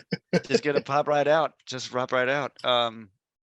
What a cool title, Miles Davis and the Cool. And the first time we have ever had the character of the Cool. The Cool, yeah. Yeah. who is this cool? But they are. I like that just the name, the cool. It's just like it's almost like it could be one person. It could be a crowd of, it's just the cool. That's like you are the outsider to the cool. I guess is the naming the characters is a very, at least the way he's presented. It's a very Springsteen thing. Like best in the '70s Springsteen albums. There's always characters in all of them. It's funny, Dan, you mentioned Thunder Road earlier in this show. This song reminds me of Thunder Road. Mm-hmm. Like Very so much much. so. It was so much so. Like him waiting outside the window, and it just everything in the song, the vibe of it, just so Thunder Road. Very much like the build of it and just how the song itself progresses. It feels very much like the blueprint of Thunder Road. That's a great take. It's just I don't know. I always hear it. I'm like, I hear Thunder Road. I want to ask you guys a question before we get into the lyrics a little bit more because I'm just kind of curious. Who's Jackson? I have no. Anybody no want idea. to take a shot at that one? I I never always knew thought Jackson. it was like the drummer. And like when I originally heard it, it's like, oh, he's like calling to the drummer, and it was like that's not the drummer's name. There went that theory. I've always wondered. I just feel like it comes out of nowhere, but I'm going to accept it because I feel like there's weight to it. I just don't know why, but we might always be blue, Jackson. Is that like it just kind of because it's kind of quiet. It just comes out of nowhere. And I've always wondered. I was hoping maybe one of you two would have anything we can have for what Jackson means. I don't know. I Maybe wonder Jackson. if it's. Oh no, go on. No, I had a bad joke. It's fine. I wonder if it's just like one of those classic. There's live audio in the studio type deals, and well, this is the only take we had, so it stays in there. But it almost feels intentional.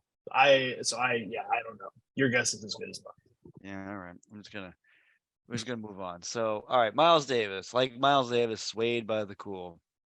Some about the summertime, some about the moon. Just very Bob Seger right there too. The very about the summertime and the moon.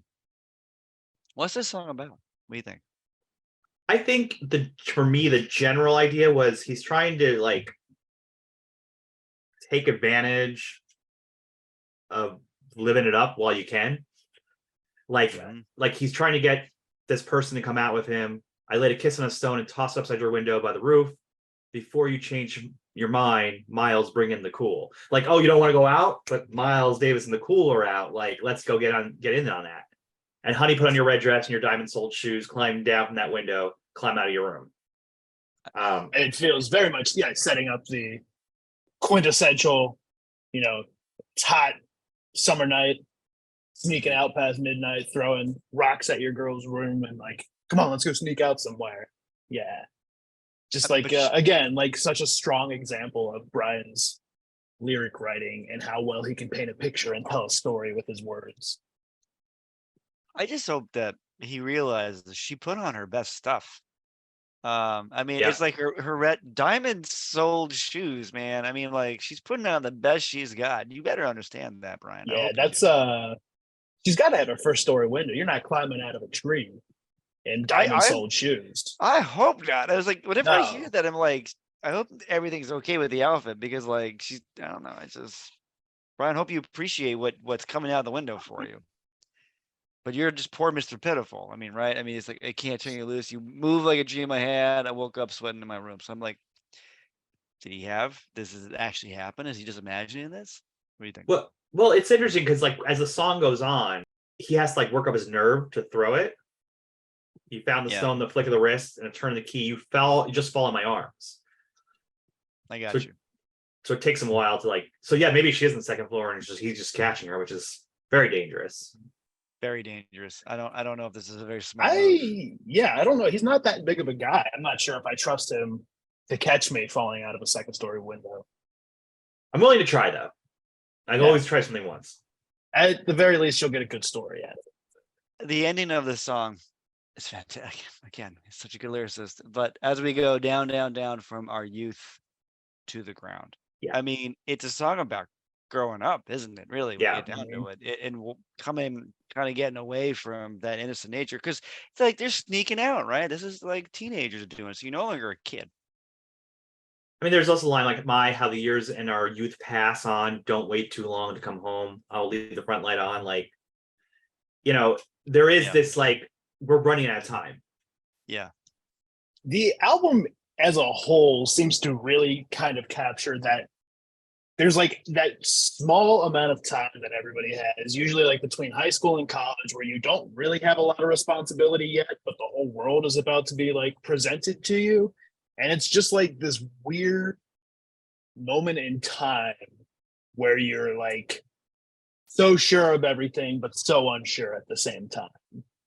And I feel like this song definitely gets to the like nitty gritty of that. And the idea of like, it's always a ticking clock. Yeah. Well, and something that just kind of clicked in my head right now is knowing how much of a Springsteen fan it is. Just even the fact that he goes, I'm, as we go down, down, down. So like Springsteen wrote, I'm going down. And he repeats that in the song a few times, like I'm going down, down, down. And that's a song about like him realizing the end of a relationship. And I think it's an interesting parallel to see it now, maybe the start of one. Or maybe I'm going down as the sequel to this song. I don't know, because a lot of the parallels are there. Like I'm going down, and Springsteen, like they get all dressed up to go out, and like she kind of got all dressed up to go out. So now I'm wondering this kind of like a interesting 1-2 if we went and played them at a karaoke. That would be a great pairing. That would be I don't know what the episode format would be, but a like sequel songs idea. Yeah, that's really cool. Explore that do with it what you will. But something of it's like spiritual sequels or like songs that it's like, the direct references. I don't know. That'd be fun. Should just play this album the entire time. Well, yeah. Do you want to play this, Phil? I'll play Miles Davis and the Cool. Absolutely. All right, ladies and gentlemen, Miles Davis and the Cool by the Gaslight Anthem.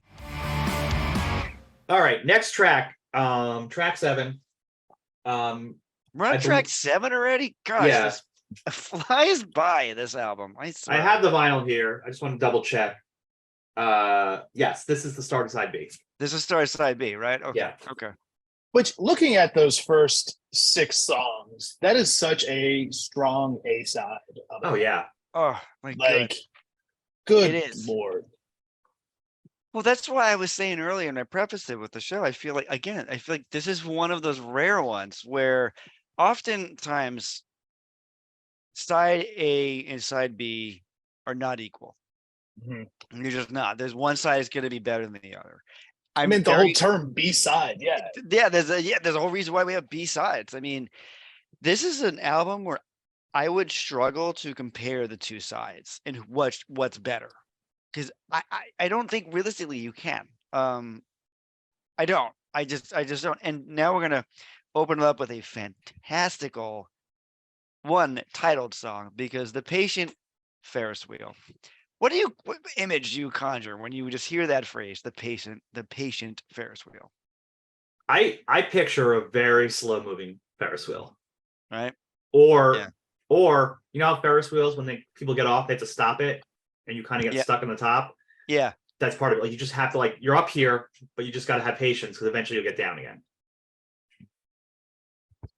I always took the first way you said that, not the second way, but I like the way you said that, because one of my biggest pet peeves when you're stuck at the top, wait for everybody else to get down. Because I always feel like I was the last one, always, and like I'm up there the longest, and you have to move forward slowly.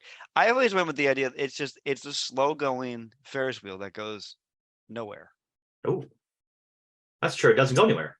Doesn't go anywhere. Ferris wheels don't go anywhere, and I feel like that's a lot of this song. Is that it's a song about a relationship not going anywhere. Mm-hmm. They're repeating it over and over again. I mean. They're never going to grow. This is a relationship that's stuck. And his references again to Springsteen in this one too. Well, yeah. Well, they fight about it. We fight about it. Then we laugh about it. Right? And we ride on, and Ferris wheel lights on. You're right. So it's just the same cycle. It's the same cycle. They're always repeating the same mistakes again. It doesn't change. It does not change. But I think where is it? Oh, hang on. There's one part. Yeah, the choruses are always we talk about it. We do nothing about it. Right on, Ferris wheel lights on. You It's also get a Dickie Barrett as the from the Mighty Mighty Boss Tones as your backup vocalist. Such great backing vocals. Which is I think at that point, I think at this point, Boston's were on, they might have been on side one dummy at this point. I mean, I don't even know if they were. I know at one point wasn't he like the lead band of a talk show at some point around this It time? was Kimmel, Oh. I thought. Yeah, something like that, right? Yeah. So I don't even know how much Boss Tones was active at this point. Or maybe And they're then kind of he- always active and they take breaks. And Yeah, I think they're one of those the bands. Well, they're done now, I think officially. Yeah. But they're one of those on off kind of bands. I just love the ending with the Carnival Lights, the 4th of July, the Boardwalk Talks, in the dead of night. They always made you smile, and like I think that's what is the centerpiece, the corner piece to this relationship. Why they always like stay together, because maybe they go back to that innocent time again. Maybe they start now as a relationship, but again, this is a relationship going nowhere. They're going the same place over and over and over again in a circle, and that's why It's like but I don't know why it's paid. I'm sorry, Dan. Go ahead. no, it's just again straddling that like staying safe, but knowing it's not the best thing for you versus going out there and what's out there is so much scarier than what I already like the devil and yeah, staying in that relationship because it used to be great. It used to be all these carnival lights that we used to have and experience together were fantastic, and we can reminisce about that. But yeah, again, if the fights are going to come back around. See, there's some cadence to that, I think, because he talks about in this great abyss of what just might have been. We'll take a seat at the bar with the other broken heroes. So it's like they didn't do that. Like they didn't leave. They stayed put here. But think about what could have been. Interesting. Jeff, other- what are you gonna- I was what are you to say gonna the other thing that is repeated a lot, and I think it's really the most emotional crux of this song is like this, like I never felt so strange, standing in the Jersey rain, thinking what an old man said. Maybe I should call me an ambulance, or what my mother once said. What did they say? What was the advice he was given that he clearly isn't following? Because I don't know, like I never felt so strange. Is he like having a panic attack? Like what is actually happening like here? Because he's asking for an ambulance, so something's not going well. Maybe it is a panic attack or heart attack or something. I think the advice he was given and didn't heed was don't. Just that just very Yeah. short and succinct. Just Don't do it. Don't do it. Don't. Yeah. Don't. Because it's And- interesting looking at, or sorry, Phil. Yep, you go get on. No, just looking at the lyrics, the character whose advice he does not heed changes throughout the song. Right. From Yeah. his mother to an old man to Wagon Matty. Yeah, so it seems like he's kind of ignoring the advice of those around him, looking out for his best interest. And so now he's stuck on the patient Ferris wheel. But he doesn't get out of it. He doesn't get out of it. I feel like because he says Carnival Lights, 4th of July, Boardwalk Talks, in the dead of night always made you smile. Like he's see it was pretty good. Yeah, Even though well, the that's whole- Yeah. the centerpiece they always go back to. That they're like, we had fun once, we can have fun again, but you're just gonna land back in the same spot where you're not gonna have fun. Nope, not gonna have fun. Yeah.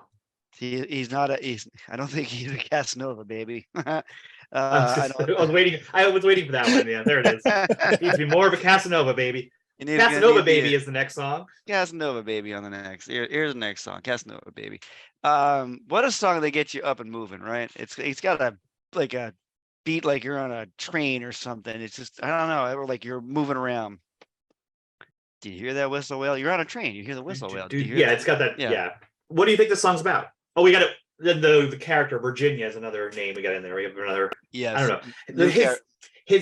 His women characters always have these very like throwbacky names, I guess. Like that add to that add to that Gaslight Anthem vibe. They have a very specific like Matilda, Virginia, and yeah.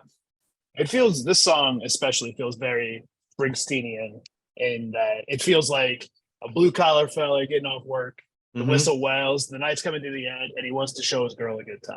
Yeah. And I think it's just like a very relatable story. Yep. And going back to, I feel like that's a classic Springsteen archetype in terms of the character that he sings about. This song has my our executive producer Megan and my wife. This has her favorite lyric of Gaslight, which is "It dance upon the architecture." Yeah, It's just it's a as an audible sound. That's just a fun lyric to say. I mean, it's just who gets architecture into a song? I mean, honestly, dance upon the architecture. And like it looks like I would always wonder this. Do you hear me late at night, always picking the pieces, nothing comes out right and nothing is relieving, but every soul man song is a night I'd like to spend with you. Is this guy in a band? And that's what he's doing at night when he gets out of his blue collar factory job. And he's up late. Mustang Sally's left the building and we're so much worse without her. If I could put down this old hammer, I'd take you somewhere new. Like, it just seems like they're out every night, but he has to go back to this job. So they're kind of stuck a little bit. Mm-hmm. Yeah. It's like he feels like if he could make his music work, Yeah. this could all, and like get rid of the laboring, get rid of the factory job, he can like provide a much better life. and if they got out of this dead man town, Yeah. The dead man's sound is very important. the dead man, dead man's town's important. Forget it. It very Springsteen-y with this, which again is great, not great. I don't know. I think it's just great. I love think it. I'm here for it. I'm on board for it. Yeah. Yeah, I'm on this train. It's honestly of all the songs, I feel it's the most straightforward. Yeah. It's not as vague as the other ones. We're not really getting a moral in here. I mean, maybe we are kind of, but it's a very straightforward song. Well, it wasn't a straightforward book or movie. Even cowgirls get the blues. Yeah, that's very true. Very true. Did you ever read the book or the movie? No, I didn't read the book. I had a Gus Van Sant phase, so I definitely saw it at some point. I don't remember it well. I know Uma Thurman was in it. She has large thumbs. Right. That's like the thing, right? I don't really remember what it was about. I need to revisit it because I do enjoy Gus Van Sant's early films and his late films. It's also an Emmylou Harris song. Oh, really? Yeah, it's also an Emmylou Harris song. So again, we've got new characters: Sandy, Angry Johnny, who sounds like a kindred spirit to me, and Mary. We've got some new characters here, who I don't know. They're off and doing something good, like they're getting married, having babies, and going to. It's for Fairview and Acres. Always made me laugh growing up on Long Island because everywhere you went, the communities, the developments they built up were always named Fairview. Yeah. And so I always thought that was kind of funny. And I'm like, do they have that in Jersey too? They must, right? Is that like a name of a corporate condo it's place? the corporate condo place. It's Fairview, and it was always the Fairview this and Fairview that. It was always like it's gotta be. But anyway, they never play no pinball or get past the breakers, which I think are probably what in the ocean. But yeah, this dude's just, you know what? Not me though. I still love me Tom Petty and driving old man crazy and going to Little Eden, which I had to learn is another word for Asbury Park. Oh, really? Oh, Yes. Interesting. I was like, it's a spot in Asbury Park, and it's also referenced by Springsteen in the song 4th of July, Asbury Park. He talks about going to Little Eden. Yeah, I didn't know that. I mean, I really like this opening. I really feel kindred spirit here. I would say like I haven't seen Sandy, Angry Johnny, or Mary. They got married and moved to who knows where, but not me, pretty baby. I still love Fall Out Boy and drive old men crazy. Do you think he's trying to but because by the time we get to the second verse, he's trying to I don't know, validate the decisions he's made? I definitely think so. I think this is that's my feeling. This song. It's one of those songs where youth doesn't last forever, and most people give up their childhood and grow up, but not this guy. And maybe he needs to do a little bit of that. I don't know. It feels like he's digging his heels in a little bit, and he's very much trying to cling on to his youth. Instead of, again, trying to face what's in front of him. Instead, he's clinging to what his past is. I mean, and he won't stop. And even in that, it's like he says to this person he wants to take to the party tonight. It'll be all right. Tell your papa you'll be home when the good feelings die, or the good feeling dies. It's like he doesn't stop partying. until it doesn't feel good. And Right. This is the dude I don't think is growing up, yeah, and is basically like planted a flag in the ground saying, no, I'm okay with that. That's totally fine with me. I do love this line though, but if you call, I will answer. I'm open ears, throw tired eyes. Always love that as a line. really great. Such a good line. Because I know that feeling, like, friends are, but like, it's funny, but he's still friends with them because that's the other reason why that line is there. Yeah. Is that so even though you guys are off doing those things and I'm off doing my thing, that doesn't mean we're not friends anymore. And I think that's kind of nice. No. He still loves Tom Petty songs, driving old men crazy. Who doesn't love Tom Petty songs? I Yeah, love Tom Petty songs. And I love making an old man crazy. Nothing I love more than pissing off somebody.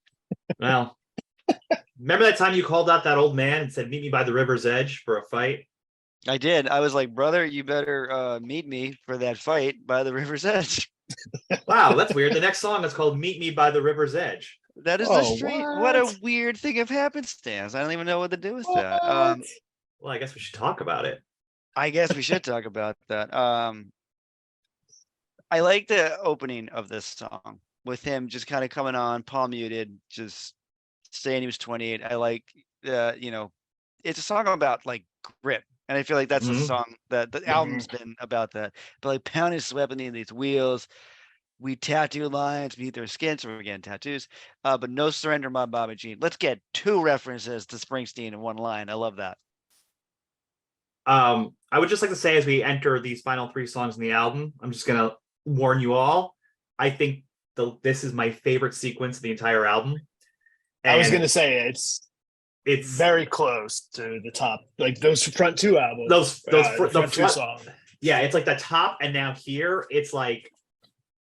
What I'm saying, Phil, is get ready. We're gonna play the next 3 songs. Is what I'm saying. That's you know what I'm here for that. I'm 100% here for that. This is such a good song. I love this song. Yeah. Now have we had Sally before? I don't think we've had Sally. I don't know. I feel like in a weird way when I'm listening to this album, the names are completely interchangeable. The women's names, because it's like Sally's another one, right? Like, because we just had Mustang Sally in the last one, but this is a different Sally. Could be. Well, the Mustang, maybe her Mustang got taken away by somebody. There you go. It's just maybe throughout the album, it doesn't even matter if their names could be interchangeable. That doesn't matter to me because I feel like I know all these people really well. I think that's what's so because everybody is so interchangeable. That's what helps it be so relatable. There's who he's talking about in every song, just without them getting bogged down by names that are too specific. I had these lines are so good. I had these ballroom dreams that as a child came to me. I was a boy in grandma's arms, a mother's pride, and a wounded heart. I was full with fiery wonder. And you wore Audrey Hepburn pearls. You were the only one understood me then, and you're the only one who will. It's just like that's such romance. Thinking about someone else like that. It's also the romance, but I think for me, that's a very telling thing to tell me, like, okay, this is a very ambitious person who wants to do something big. Yep. And risky, which in this case, we could say, I want to make my band happen. I want to move out to LA. I want to move to Hollywood, make my band happen. And, but Sally said, I can't take no more regret, cut us deep into our souls. I think Sally's concerned. She's concerned. She is concerned. And then she wants to meet him by the river's edge so they can wash away their sins and start afresh. And then no retreat, no regrets. And I'm going to add in no surrender. Because that's what's missing from this part is no surrender. Well, and is Sally the voice saying you shouldn't do this? Like the voice that's coming out and being like, I think she's the voice of reason. Yeah. And it is like, maybe not reason. Maybe she's the one taking the pause. Yeah. We're like, why don't we take a minute? And I think that's part of the reason why they should, why don't we go by the river really quick? Because that will literally drag us out a hot minute and you'll have more time to think that maybe we should think about what we're doing before we go ahead and do it. So I don't know if it's the bridge. Maybe it is. And now I drive the 101 on a California night and I'm amazed of all the stars beneath that old Hollywood sign. He goes to California. Yep. He goes. You think Sally's with him? I don't think so. Yeah, I don't think so either. No. No. Again, I think fitting in with the theme of the album, going off on your own, and like kind of really just experiencing that. It does feel very much like he's gone out and he's not sure if he can go back. Like if it doesn't work out, he doesn't know if he can go back. Yeah, he's kind of like he can't go back because his mantra is No retreat, no regrets. Yeah. Yeah. I was just thinking that I was like, okay. So like, yeah, he's gone. He's remembering what Sally said. But again, he's digging in like the last song, kind of just digging in. No retreat, no regrets, no surrender. I always add to them because I feel like that's what's missing. But you can't get in there lyrically. It's too many syllables for the line. It doesn't. It's too much to get in there. But I think, Dan, you're right. And Dan, I really do feel like this song really encompasses like the theme of the album in a lot of ways. Mm-hmm. Like it really feels that way. The next three, I think, Jeff, you're right. The sequence of the next three are phenomenal. And I think in totality, they speak the album, the point of the album. Yeah. Ironically, none of them are the name of the album. No, they're not. But I don't think any of these would work for the name of the album. The 59 sound is such a good album. Yeah. And it's like it also works because isn't he playing all these songs off the 59? Like he's creating the 59 sound. Yeah. It's bigger. It's more about the band. The name of the album is more about the band sound, the band's vibe. And I think, and I'm here for that. Because I like playing that experiment. We do that every so often when we come across an album whose name is a song name. I think it fits. I don't think either one of these three would be the better one. I'm not looking at them all, and I'm like, I don't think there's a better one. I think Bruce Springsteen had an album called The River. He did have one called The River. Yeah, I know. Double album? That one? Yeah, double album. Yeah, double album. Yeah. But we're not talking about Bruce Springsteen's The River. We're talking about Meet Me by the River's Edge, and I think we should play it. Okay, let's go ahead and do that. Here is Meet Me by the River's Edge by the Gaslight Anthem. Bill, do you like the movie Casablanca? Because we're back now. I do like the movie Casablanca. Yes, I do. Yeah. Do you know a famous line from that movie? Yeah. Also, wait, is that the second Humphrey Bogart movie we've referenced in this? The Gaslight Anthem vibe is really, really rubbing off on us here. Yeah. The Big Sleep. It is. Casablanca. Big Sleep. Big time. Yeah, no, it is. It would be Here's Looking at You, Kid. Here's Looking at You, Kid. The name of the penultimate song on the 59 sound. On the 59 sound. Here's Looking at You, Kid. It's funny how we go kind of, there's some slow songs throughout, but like we're gonna take a minute now. We're gonna bring it on down, bring in just the acoustic and for a good portion of it. And we're just gonna revisit every bad relationship we've had, or maybe a relationship they didn't believe in us all the way. And we're just gonna call them all out. Is this the high fidelity effect here? Pretty much, yeah. It's sort of a petty song, but but also not. But it is a fantastic song. I just love that he just goes through every one of them one by one. And I don't think this is. Do you think this is done maliciously? I never took it as malicious. I mean, me neither. This may surprise you, but I put the capital E on this song. This is the emo song for me. Oh yeah. So, I really feel like it's kind of like, I think he has regret about that, and he's trying to work his way through it. So I don't think it's mean spirited. It's more of like he's trying to exercise. It almost seems like he's trying to tell it to himself to make himself feel better. Exactly. If I hope they call. If they call, I don't have time for it. That's how successful I am. And it's just like, no, dude, you're still thinking about it. You're still hung up on it. And you're not facing the real issue there. You're trying to hide behind all this success, the rock and roll. And it's still, no, you still have something that you're hung up on from your past. Well, all of that is supported, Dan, by the sheer fact he says, but boys will be boys and girls have those eyes that will cut you to ribbons sometimes. And all you can do is wait by the moon and bleed if it's what they ask you to do. Mhm. Like that's exactly what he's still hung up on all of them. Yeah. He's waiting by the moon for each one of them. Well, he tells Gail right up the top, like, if she calls, hey, sorry, I'm famous now for these rock and roll songs. No time, as Dan said, like, I got to do these rock and roll songs. But even that's a lie. She should still try. Because when we were kids, on the first day of school, I would have been her fool. I would have sang out your name in those old high school halls. Like he was ready to just do it, give it up all for her. She was it. She was the one. And she did not. And now he's got to move on to talk about Jane. And it's interesting, just like, it almost feels as if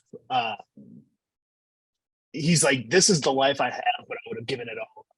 Like, right. I would not have this life if you would have given me that chance on the first day of school. It seems very like, I'm doing this now, but you could have had me. And I think there's so much, not anger in there, but just like there's a lot of hurt. I feel like he's still very hurt by that like rejection, it seems.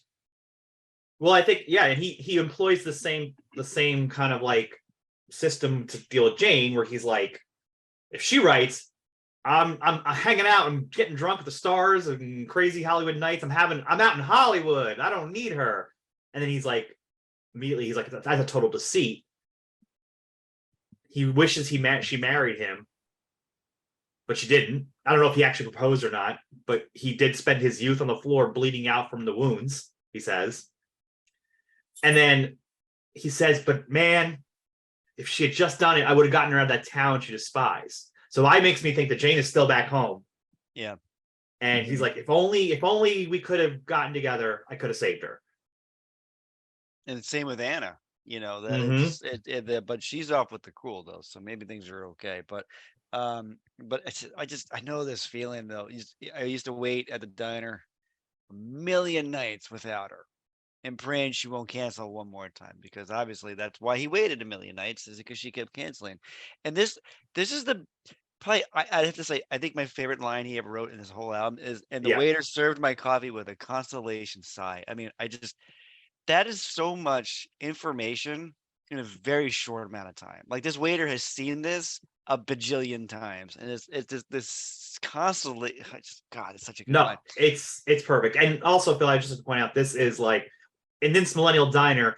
Look how many Brian Fallons are sitting there all alone waiting for someone to come, and they're not. So we have to go over there and give them those consolation sighs. No, it's so beautiful. It's so evocative. But that feeling of just being there late. She's supposed to come tonight, and she doesn't, and you're just there, and the waiter's just like, sorry, buddy, here's a coffee. It's just for your troubles. You know what? This coffee's on me, man. Yeah. It just seemed, it's so sad in this really, I don't know, kind of pathetic way that, because but then again, I've been there, man. I've been sitting there waiting. They're not coming. It's not happening. But you know what? Maybe better things will happen. I don't know. It's hard, but it's hard to tell you this. It's hard to tell you this. Here's looking at it. I think it's just so good. Everyone's had that feeling too of just like, I'll show them. I'll make it so they wish that they never dumped me, or they wish they gave me the chance. I feel like it's, again, a very universal theme that everybody's always, not jealousy, but when love's a fickle game. Yeah. It makes you feel things that you don't know. And sometimes, you just want to see somebody feel the way you felt, right or wrong. But it's, Well, all's fair in love and war, which is funny because I think that's with Anna's situation. Like, he clearly loved Anna and she wasn't sure. And while she was making up her mind, he said a thief stole his heart. Whatever that is, right? Like, is it another girl? Something where like it was like a misconnection at that point. Like, it never happened. Which almost makes me think that was the closest one. Like, his regret is, if I didn't end up with the other person, or if the thief was the band, whatever it could be. But now she's in Brooklyn with the cool. Now, and we already know I'm not as cool as the cool, so missed out on that chance. Yeah, I'm not as cool as the cool. Sounds like the cool is driving in the front seat. Well, this character's always at the back seat. Yeah. Well, I was gonna say, before we jump, that's a beautiful segue. Thank you. But before we go, before we all get into the back seat of this classic car, I'm sure. I think what's interesting about the added thing is what we get to at the end. Tell her it's fine. And, it's hard to tell her this. It's hard to tell you this. Here's looking at you, kid. Like, that's just kind of like, to me, that's like, this all sucks. But like, much like Humphrey Bogart, he loves her, but he knows that she's better off without him and sends her off on the plane, right? Right. Like, yes. That's why I really, and that's like why it earns this title. It's one of the best uses of a quote from a movie to title a song, which is a very emo thing to do. Honestly, take random lines from movies and make them into songs, but it is so appropriate and fits so well to this story. Okay, are we gonna play this one and then go to the next? Yeah, and then we're gonna honor your perfect transition to backseat. Thank you so much. I appreciate that. Here's Looking at You, Kid, by the Gaslight Anthem. All right, we are back in the seat, the back seat. The back seat is the final song. The final song. Move over a little bit. I need room for my knees. I didn't know we all were going to go into the back seat for this song, but hey, yes, we've exited the diner. I really wish Phil didn't bring his Fiat, but here we are in the back seat, all three of us, with our coffees. Of all the cars they go with, you went with the Fiat. I love it. Okay. Here we are. We are all in the backseat. Backseat of the album, of the car. Jeff, I think having done a lot of these shows by now, I have noticed that bands have a really great opener or a really great closer. And there's a lot of times there's not both. This is a phenomenal closing song. And we had an amazing opening song. I feel like we said it at the Meet at the River's Edge and also the last three songs. I feel like the backseat is the culmination of the album and all of its themes. Because I even feel like there's like light references to all the other songs in there, but I feel like it is the culmination of what this album is trying to do. It feels like the positive take on going for it. But it's like, reading about the band at the time going out to California to record the album, it all makes much more sense of just like, we're piling into this van. We've done so many fucking crazy, stupid things before. Like, we've done this. We'll get through it. We'll be back in Jersey. We'll ride the Ferris wheel. And it's just like, that idea of saying, I'm going to go for it. I'm going to shoot my shot. And just that freedom that it gives you, almost just like that kind of like, this is now what I'm going to do. And there's something very freeing about that. And it's kind of again, tying in with the getting out, in an emotional way. It's getting out of a prison that we talked about earlier in the album. Kind of tying it back in again, going back to the structure of the album, just how perfectly it's set up and how the songs flow and reference each other. Well, it's so interesting because it all that, and it starts off with this imagery of like in backseats of burned out cars, in the disenchantment lane. Like, we were in a bad spot, right? But then we got going and we started hitching rides with strangers. We were told not to do that. But by the time the summer comes, we're wild and reckless. Breeze comes in, and maybe to do this, you have to be a little bit wild and reckless, right? And then you're like on the cross country road trip. Mm-hmm. I also have a question musically. Do you feel like this song feels bigger than any of the songs in the album?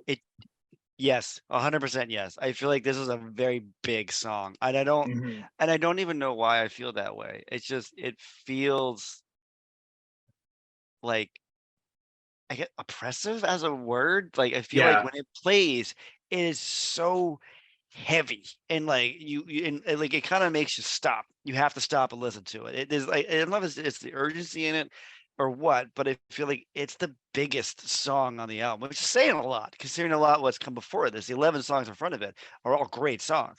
This just feels big, like wall of sound big. And I don't know why. Well, I think you're saying that opening. It's like the guitars are all coming out so full in the beginning, and it just sounds different than a lot of the songs on the other album. And I just slightly, but enough that like, and that's it surprised me for a last song, because you're ending with the positive Dan said, but it's like an explanation point at the end. I think it's the drums. I think now I just said that, and now it got me thinking about it. The drums feel very heavy. They feel very because it's the most kind of aggressive drum beat because it's not just like a 1, 2, 3, 4. It's like they got to like hi-hat and they come back down onto the toms. It feels like they're pushing themselves and going for it. So maybe audibly they're going for it with this song. It actually feels like this is one of the songs where they use this kind of template for later albums. I actually feel like looking back at it, this song is telling me what the next albums are going to sound like. Yeah, yeah, and which I'm great with. I love it. I love that as we're going with it. It is funny because how different this album sounds compared against Sink or Swim. I mean, the Sink or Swim is on a tight budget. Let's go with that. It was on a tight budget. And I remember I was reading that they were so excited to do this because they had the advantage of like time and all these different instruments they could try out. And like you can hear the audibly the big difference between the two albums. Production wise, it's amazing. But I think the back seat specifically is that template for future not future mistakes. I was trying to get the song on there, but that's like, no, they don't make mistakes. Because the next 2.5 albums after this are really good. Whoa. Is this the hot take section of the show? It might be the hot takes. I feel. Are you talking about Get Hurt? Yeah, I'm talking about Get Hurt. I think Get Hurt is a good half album. There's a lot of good songs on there. I don't think in totality it's good. Okay. Well, Brian Fallon's going to drive one of his cool cars up to your house and have a talking to you. Brian, he lives in New Hampshire. Just go to New Hampshire. You'll find Come on over here. Yeah, Brian, I love everything. I look forward to the new album. I've already pre-ordered it. Can't wait. Oh yeah, that's the thing we haven't touched on. Like this album's out 2008, but in 2000, so they went on a hiatus after Phil's favorite album. The band kind of took a long break, possibly broke up. Who knows? It's band shit. But Brian was doing a lot of solo stuff, and they finally came back last year and just said, "Nope, we're coming back. We're just a band again." And they released their first song recently, and for the first time ever, they have a recorded song with Bruce Springsteen on it, on their song. So very exciting times in 2023 for the Gaslight Anthem. 2023, I cannot wait. I also pre-ordered my vinyl as well. I pre-ordered it. I'm very excited about it. I cannot wait.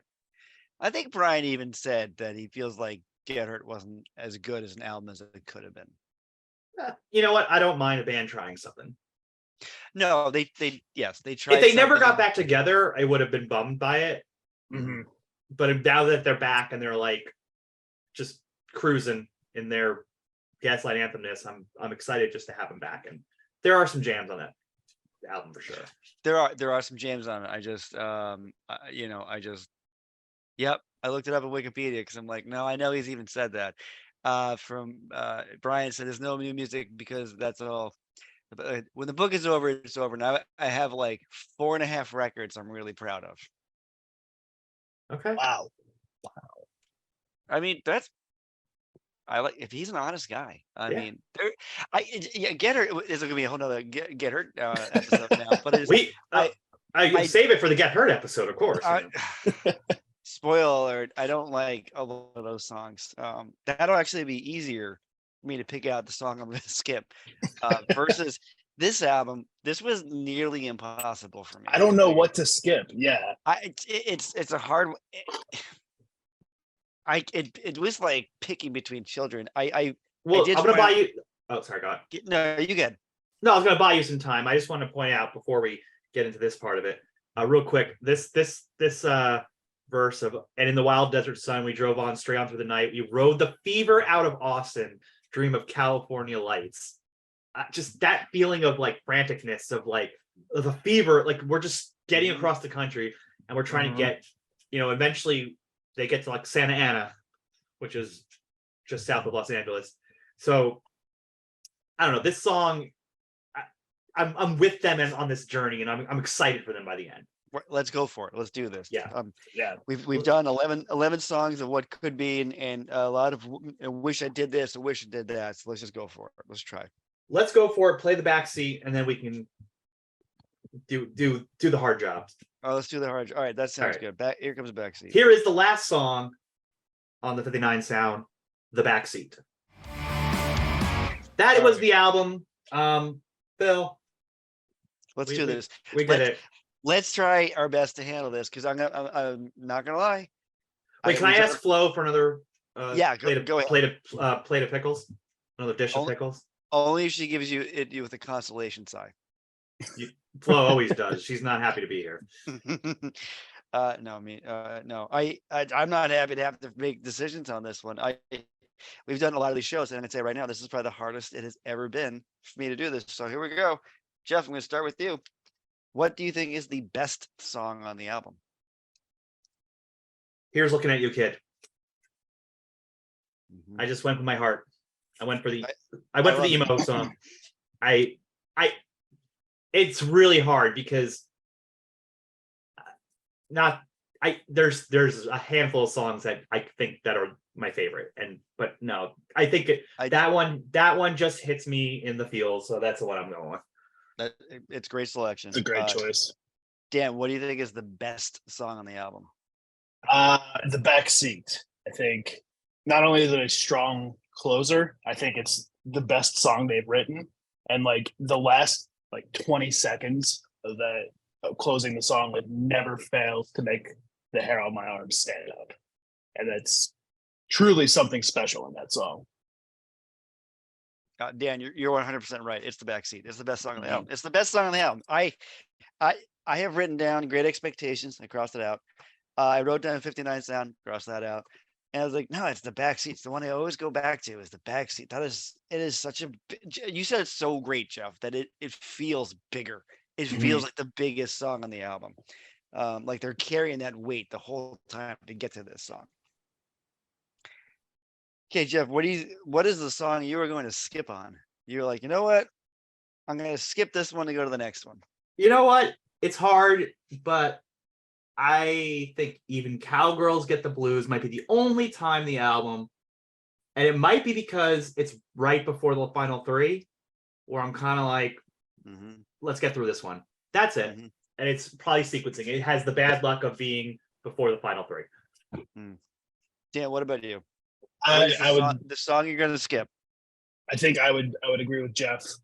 I feel like it's all based around that one riff, which is very catchy, and it gets it gets you through the song, but it's just, to me, the simplest song on the album. And I feel like it's still any other band, any other spot on another album, I don't know if it would be my choice to skip, but with everything else it's stacked up against, and again going into those last three songs, it's just I think it is the low point of the album, and it's not that low of a point.